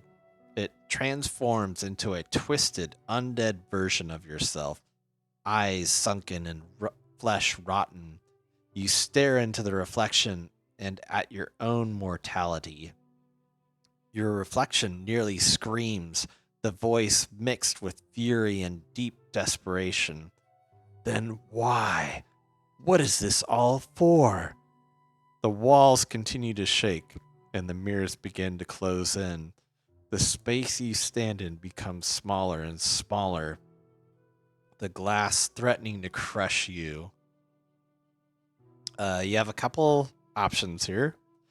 If you do not flinch and redeclare yourself dedicated to pursuing your magic, or if you try to shatter the mirror.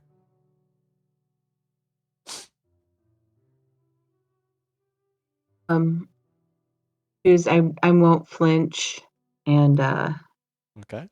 dedicate myself to magic. Very nice. The mirrors stop on a hairbreadth away from crushing you. Your reflection looks at you with unflinching grimness until it eventually shifts its appearance to look identical to you once more. It sighs, shrugs, and bitterly mutters, "Your funeral."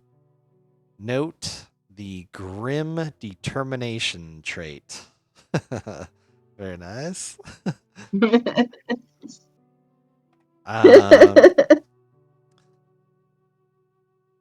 was great.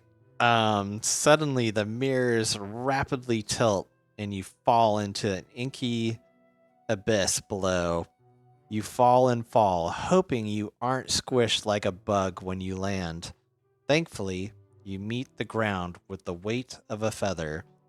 Color fills the void around you, revealing a windy hilltop. All right, we are going to chapter 3. Woohoo!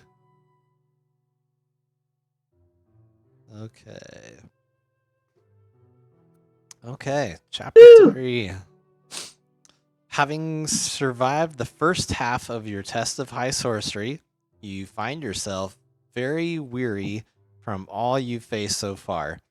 You stand beneath a gorgeous sunset at the top of a hill, at a crossroad overgrown with tangled weeds and dancing blades of pale grass.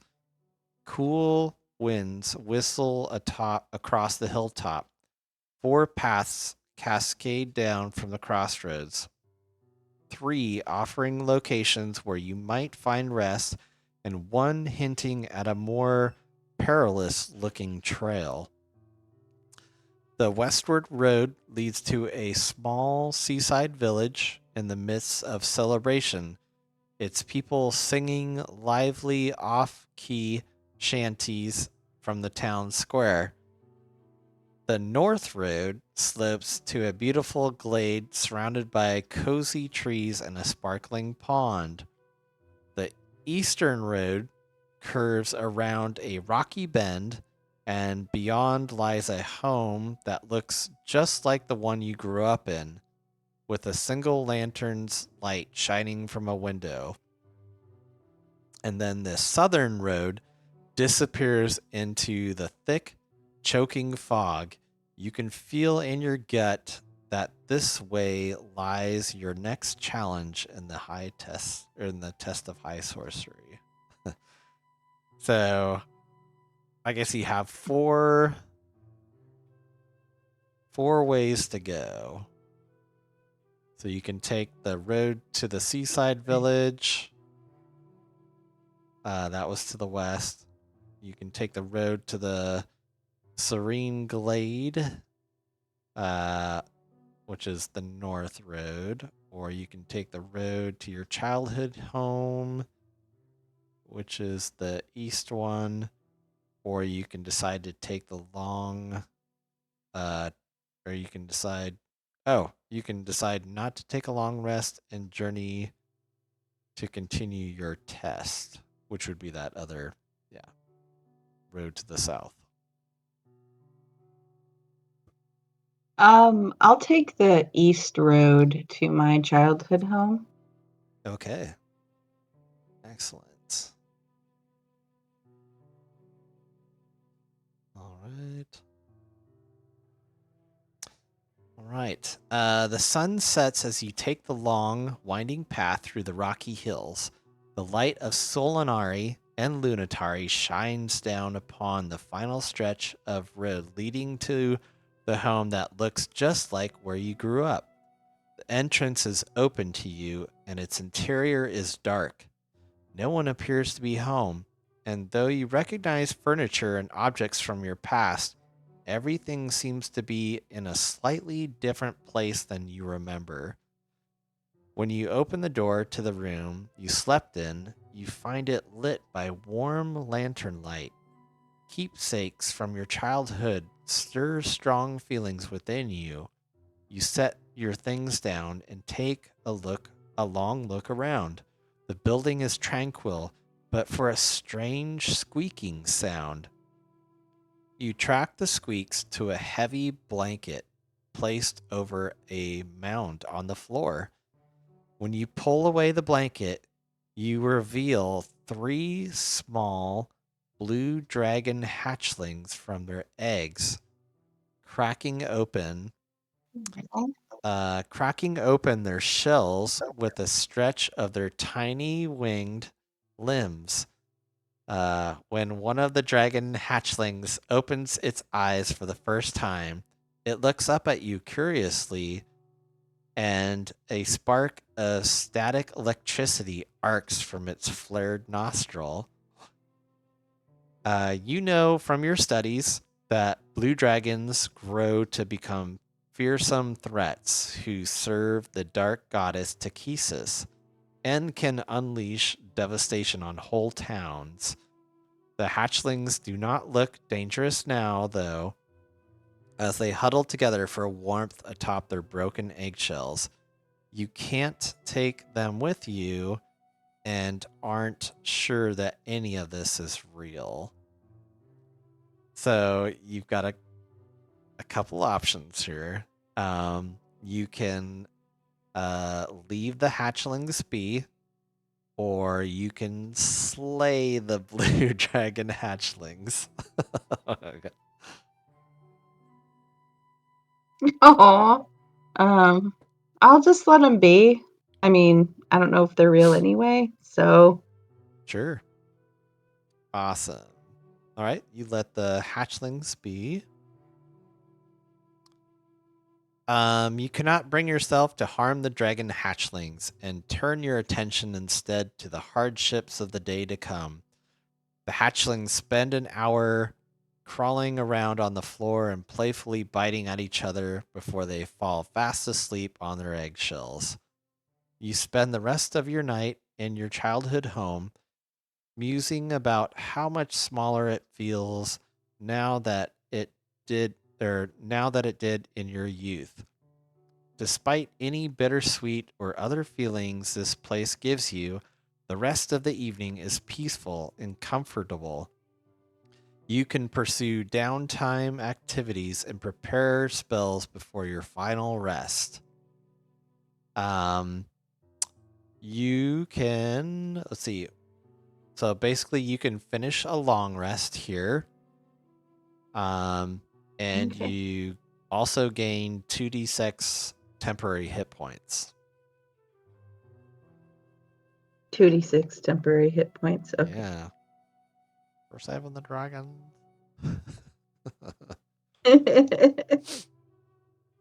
Nice. 5. Awesome. So you get 5 temporary hit points, and then you get a full long rest. So that'll kind of like reset your abilities and stuff that you've already used, or your bonuses and all that stuff. All right. When you leave this place, continue to your test. All right. The twisted, foggy road onward leads you away from the hill and eventually underground. The mist dissipates, and you find yourself standing upon a small, soggy dock within a sea cove.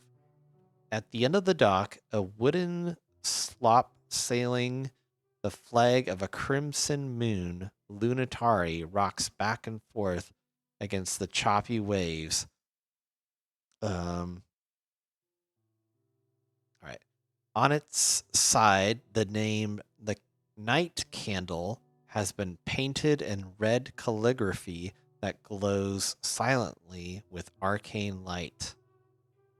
Outside the cove, a thunderous storm approaches, and rainwater causes the water level to climb and spill over the dock. At the back of the cover, away from the ship, you can see a subterranean tunnel lit by green phosphorus fungi. The tunnel seems to slope slightly upward away from the rising sea. So your 2 options here are you can climb aboard the ship and try to set sail out to sea, or you can swim up to the subterranean tunnel. I'll get on the boat and try to sail out to sea. Okay. You sail out to sea.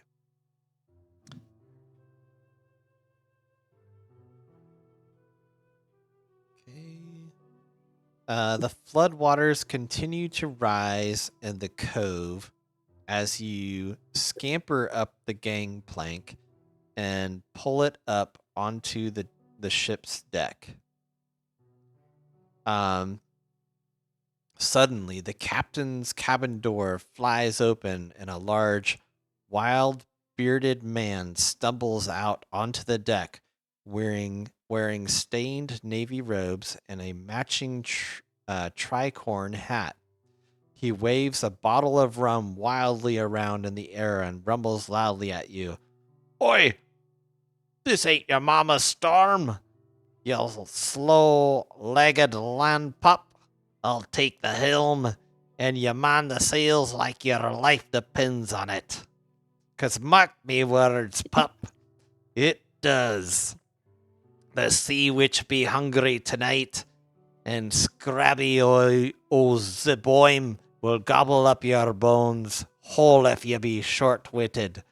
We got a ways to go if we're hope to sleep beneath the red moon again. The ship captain chugs the rest of his rum and throws the empty bottle carelessly overboard. You hurry to take up the sails and follow the captain's barked orders as well as you can.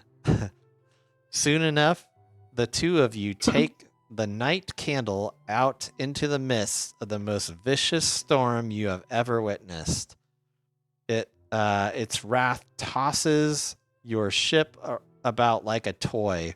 The thunder roars in elemental fury, and the captain roars defiantly back as he steers you toward a distant, beckoning mist of silver fog. Just when it seems just when it seems your fearless captain is every bit the match for Seboim's storm, swirling funnels of water rise like columns from the churning sea and batter your ship. One of these funnels floods the foredeck, washing the captain away from the helm and toward the frothing sea. Unmanned, the ship's helm begins to spin in wild circles, forcing your course in the wrong direction. You got a couple options. You can try to grab hold of the wheel to steady the ship, or you can try to save the captain from going overboard.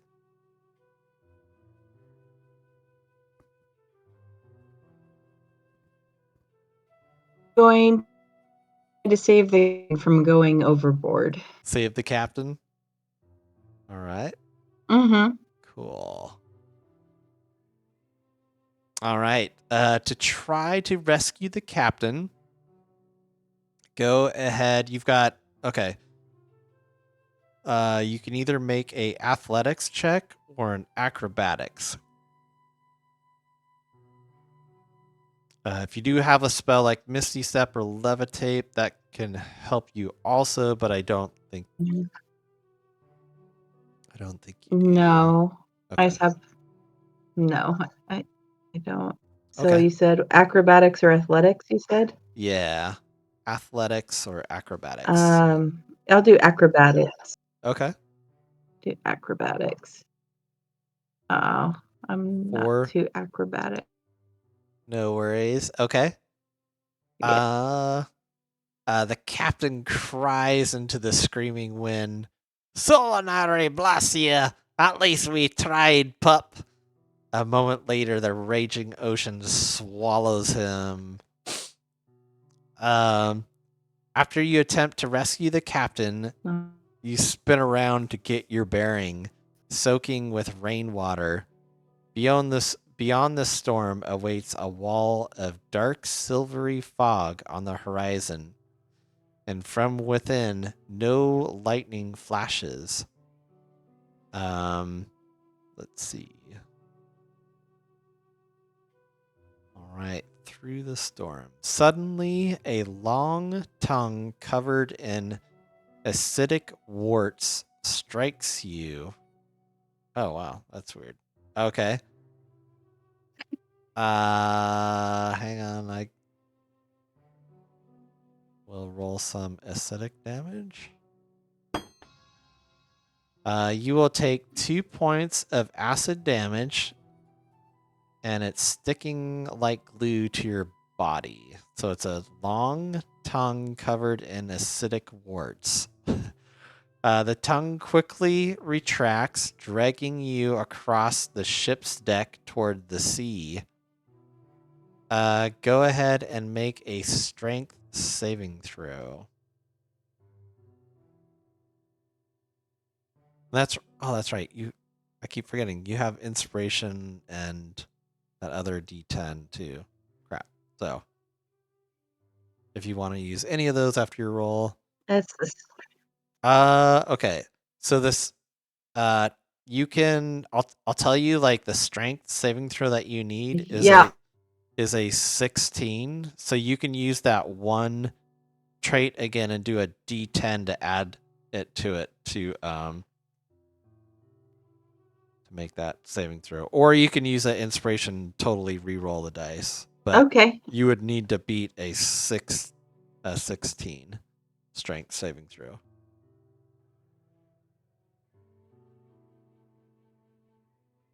I'll 10. Oh, are you kidding Oh, me? nice. Oh. That's awesome. Oh, wait. Oh, it's a 10. Oh, Yeah. shoot. Okay. I thought it was a 0. I was like, what? No. The 0 is a That's 10. awesome. Yeah. Like, oh. So you got a 22 saving throw. That is awesome. That is totally successful. Okay. Starts as a ah, but ends up as a oh yeah. Okay. Oh. If you succeed, Aw. gotta read the. All right. You succeed. You tear yourself free from the tongue, causing several warts to explode with sizzling yellow acid. Which does a little bit Yummy. of damage. Which will do you 4 points of acid damage. For a few moments, over the ship's deck, you see the mast or the vast maw of a massive sea monster resembling a cross between a giant frog and a dragon with small wings. The amphi-dragon croaks in annoyance, swallows stormwater, and slowly sinks beneath the frothing waves. So, I guess that was the thing that was shooting you with acid damage. Several minutes later, the Night Candle, which is the name of the ship, leaves behind the screaming storm and sails into the thick, silvery fog beyond. All right, you survived the Sea Witch's fury and refused to become breakfast for a hungry amphi-dragon. Slowly, the dark silver fog consumes everything around you. The deck of the Night Candle vanishes beneath your feet. Eventually, the mist fades too, revealing your next test of high sorcery. Let's see. I think there's a few traits here. It says dead loved one, helping hand, or greed and ambition. And if you don't have either one of those, don't know if any of those three sound familiar, but I don't think I have so. any of those. No. so okay. Mm-mm. Okay. Let's go then to this. Okay. You stand before a tall, broad double doors crafted from crimson metal. Strange runes carved along its outside fill the area with cold white light similar to the light you saw in the Hall of Mages. When you turn around, you find yourself at one end of a narrow, bone-littered dungeon corridor. At the other end of the hall is a dead end. You turn your back to the arcane door again. As they often say, the only way out is through. The door features no handle. However, at waist height, you spot a handle-shaped hole through the door. You see only magical darkness through the hole into the next room. So you've got a couple things or a few things you can do. Do you have a knock spell on you?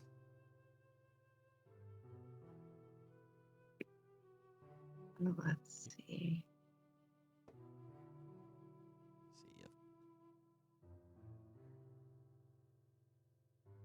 Mm, I don't think so. to the not. I don't think I do. No. Yeah. Okay. No worries. So you can try to stick your hand into the door's handle-shaped hole. You can try to decipher the strange ruins, or you can search the corridor. I'll try to stick my hand where that handle thing is Okay. and see what that's all about. Sure. I'm gonna stick my Yeah. hand there. Okay. Noticing the hole is shaped just like your hand, you do what seems most prudent and shove your hand through the door. Immediately, dozens of hidden needles stab into your hand. The needles pierce and tear your flesh. It will do Ow. That's four. fun. Yeah. 4 points of piercing damage, and you become poisoned for 1 minute. Oh no. Ooh. Uh-oh. Let's see. Do you have any? Okay. So poisoned, I think what that means is you. Let's see if I can do a condition. Oh wait. Yeah, I think I can add that. Okay. So I think poison means for 1 minute you get disadvantage on rolls and all that stuff. But Okay. it's for 1 minute. So finally the needles withdraw and you pull your bloody hand out of the hole. The double door's cold white light turns to purple. Both sides of the double door slide into the wall, revealing what waits in the darkness. Okay. Let's see. We'll go to you. Through the open door. Check here. Okay. Through the open door, dim light reveals a corridor beyond. Something from the other side slimes through the doorway. An inch from touching you, the creature looks like a nearly transparent cube made of acidic ooze. Several jiggling skeletons and the shoddy remains of a spellbook's cover float, trapped within the creature's gelatinous form. Let's see. Unless you immediately... Let's see. I don't think you have... Okay. Go ahead and make a dexterity saving throw.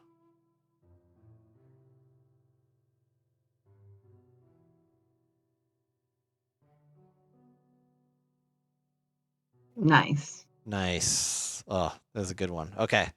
You definitely wanted to pass this. Okay. Yeah. If you succeed on your saving throw or ability check, you push through the ooze's center mass as quickly as possible. Oh, I see. Wait, let's see the jump. Oh, okay. Oh, let's see. Unless you like. Okay. Okay. Yep. I guess if you succeed, yep. On your saving throw or ability check, you push through the ooze's center mass as quickly as possible, burnt by its acid. Once you dive out of the cube to the other side, you scramble to your feet and stumble down the long hallway. Eventually, you climb a set of scorched stairs to your next test of high sorcery. Very nice. I don't think you have choose Solinari or Dragon Murder traits. Let me just double check. Let's see. I think you have Nuatari. Oh, you have choose. Yeah. Okay, you have choose Nuatari, not Solinari. So I think you're okay. Okay. So we will take you to C50. Okay. Okay. You look around to observe your surroundings. A breathtaking clearing amidst an idyllic, deciduous forest at the edge of a misty lake.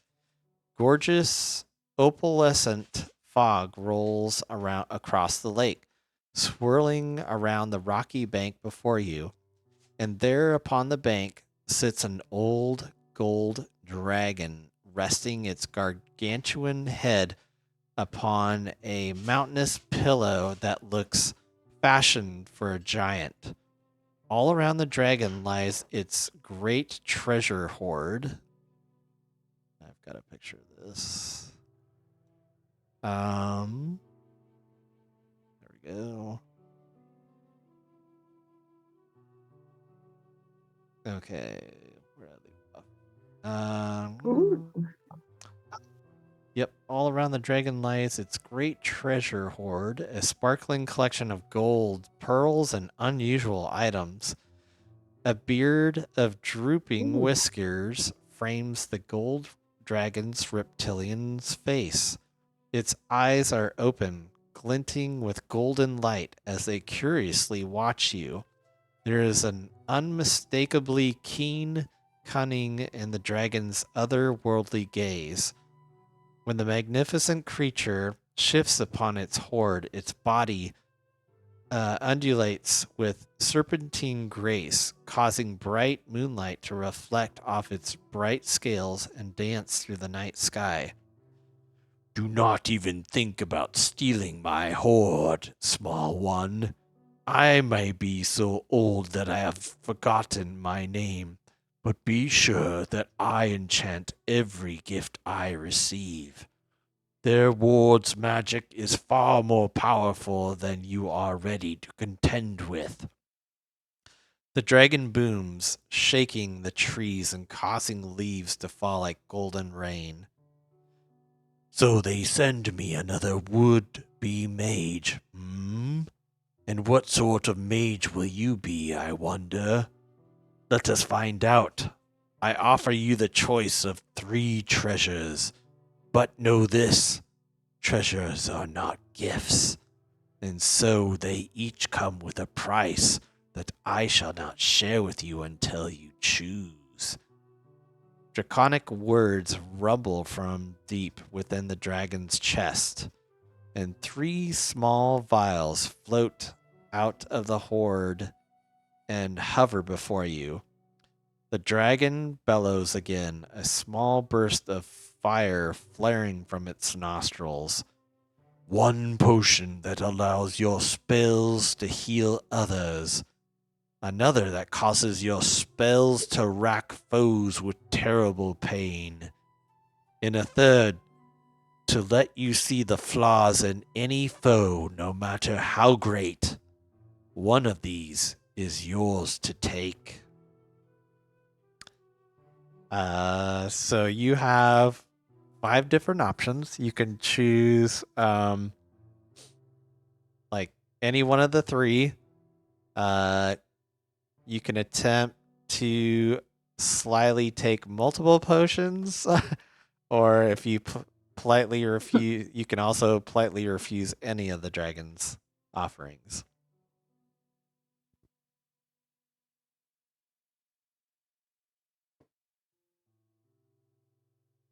Okay. I'll take one of the potions. Okay.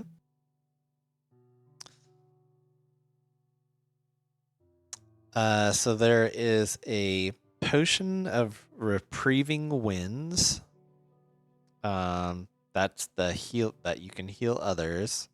There's a potion of treacherous words, Mhm. which I think causes more spell damage on foes.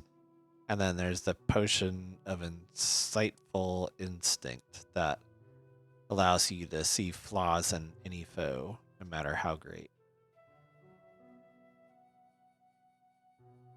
I'll take the potion of insightful instinct. Okay. You take this potion of insightful instinct, and you can actually add this to your inventory too. So Okay. let me just type it out in chat. There you go. Magical potion of insightful instinct. Cool. All right. You reach out and take the round red vial. The gold dragon tilts its reptilian head to one side and considers you for a long time. Finally, they break the silence with a booming laugh that shakes the earth. A true mage you are, then. Always seeking knowledge above power. Well, I can respect that.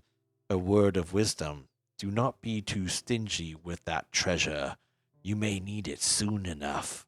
Now for the price.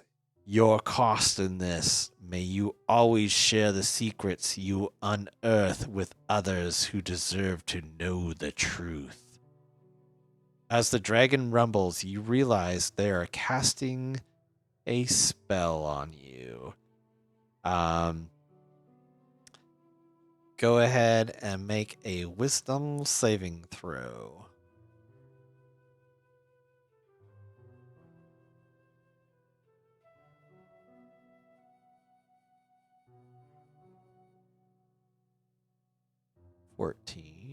Okay.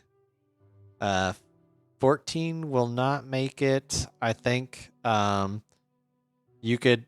I know you've got inspiration. I think is the only other thing if you want to, but I'll just tell you straight up. The wisdom saving throw you have to beat is a 22. Is very complicated. It's very Ooh. hard. So you might not be able to even make it unless you roll a nat 20. Oh wow. Okay. Um.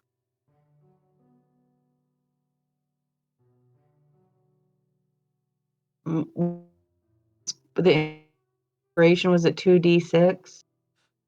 Inspiration is just like a reroll. So I'm looking at your. Oh. So you do have a +3 wisdom saving throw modifier.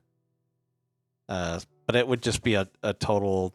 You would have to roll a 19 or better to make that check. So it's like Oh wow. yeah, it'll have an effect on you, but it's not gonna like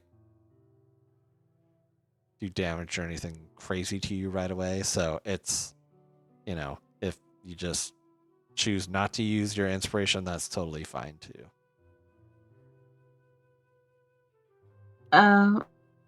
Okay, I'll stay with the the throw I have then.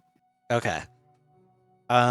So you are under the effect of a 9th level Gaius. So let's see.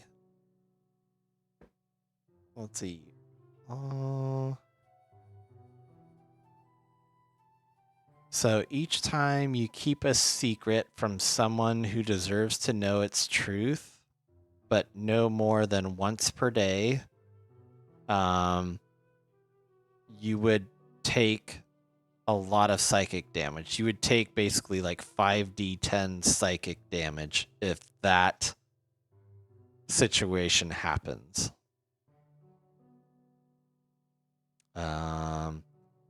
Okay. Yeah, so if that does come up, and I can, let's see, I don't know if I can write this out or not.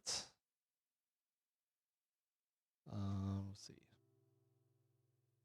See if I can copy paste. If not, I can always like, oh yeah, there we go.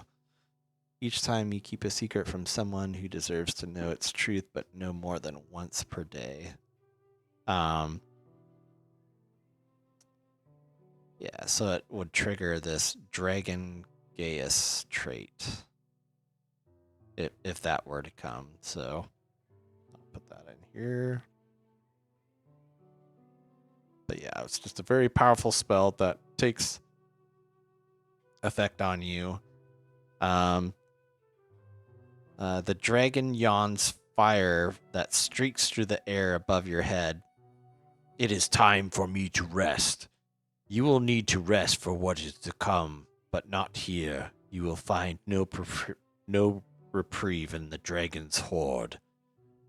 After you say farewell to the gold dragon, you turn away from the lake and its shimmering treasures.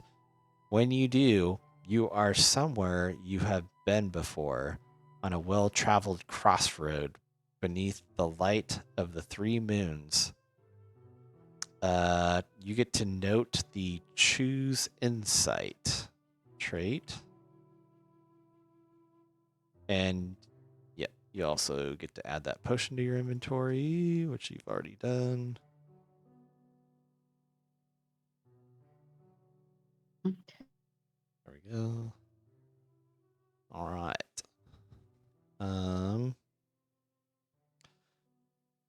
Oh yeah, potion of insightful instinct. So it gave me a little blurb about it. So the potion of insightful instinct is a rare potion.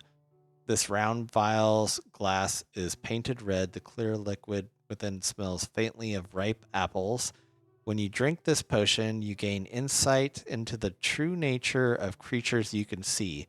You instinctively know their creature type, any weaknesses they have, and the damage, vulnerabilities, resistances, and immunities. This potion effect lasts for 1 hour. So it's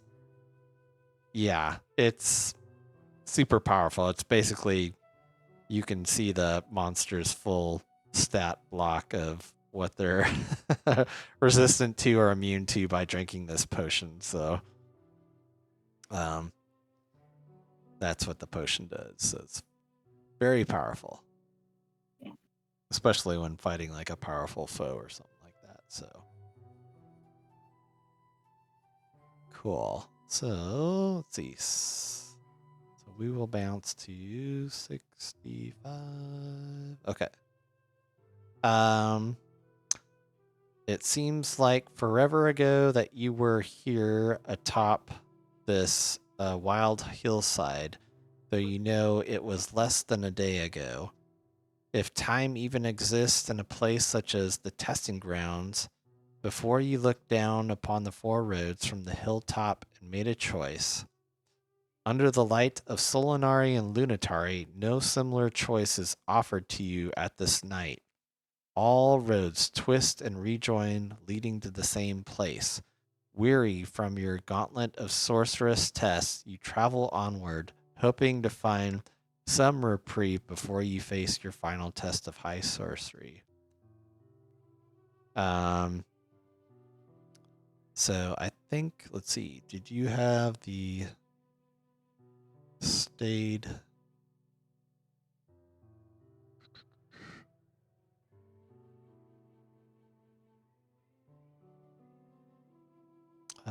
Let's see, I don't think you had stayed in a village or stayed in a glade or stayed in your childhood home trait. I stayed in my.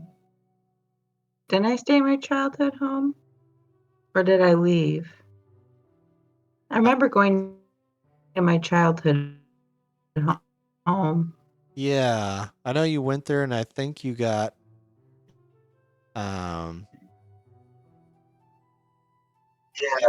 got a different trait. I don't think it was this. Let's see. Was it grim determination?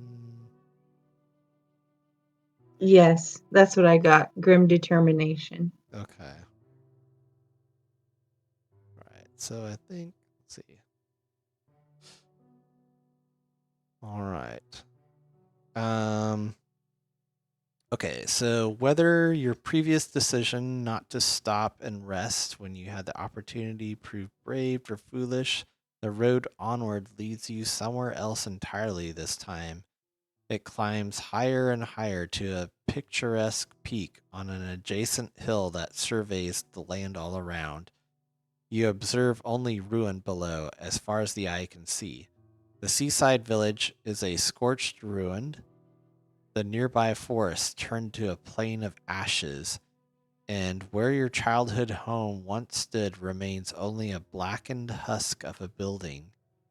Here at last, you find a sturdy rock wall to shield you from the elements, and an old stone fire pit that likely hasn't been used in ages. You make do, studying and preparing for the trial to come. High above the ruins of the world below, and despite the harshness of the stone, when you finally rest, it is perhaps the most comfortable night you can remember in quite some time. You finish a long rest, and you regain a spent destiny point. That is awesome. Ooh, So you got one right destiny on. point in a long rest. Uh, Silvery mist begins to rise from the ground. They envelop you completely, feeling both cold and hot against your skin. You realize that soon you will face your final test of high sorcery, a duel to the death with a foe more powerful than you. Um, let's see. And I think I'll probably end it here for the night, but we are kind of towards the end of your test that we can do it another night. I know Tara and I were also thinking like we can bring this down to like the D&D night at this Saturday too, and finish it up there if you are wanting to do that. So Yeah, I mean, yeah, if we have time after the initial game, that would be awesome. I have a friend of mine that's coming this Saturday too, so okay, so there'll be another plus one. okay, no But problem. I'll get there early and make sure to get a good table and everything. Okay, sure. Uh, No, that sounds good. I think Tara, you're on mute. If you're, I can see your lips moving, but Yeah. No, that'll be fun. yeah, cool. And I saw you're also looking at Mhm. that, what is it, the fairy market that's happening down in the Wit this weekend. Oh yeah, Ooh, I'm super excited about that'd that. be check fun. that out. Yeah, Checking cool, that one out. cool, awesome. Well, Mm. I'll bring my laptop down and stuff. It's an optional thing if we want to close it out there, or we could like set up another time, like either this weekend or next week and stuff, just to finish out your test. But I think one more session, maybe like an hour long, should probably close it out. So, but Okay. Cool. Yeah, that Cool. sounds good to me. Whatever works for everyone else. Okay. Yeah. Hang on. Awesome. Well, thank you. Yeah, And thank you for setting this up.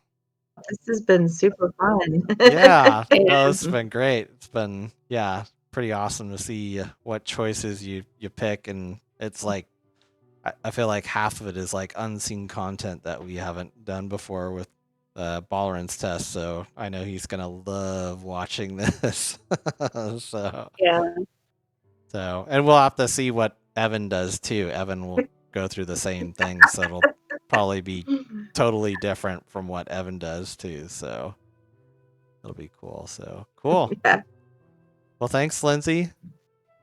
And absolutely. yeah, we will. Yeah, thank you. We'll see you We'll see you Saturday. Saturday. Saturday night. So Saturday. all right. Saturday. Bye. Right.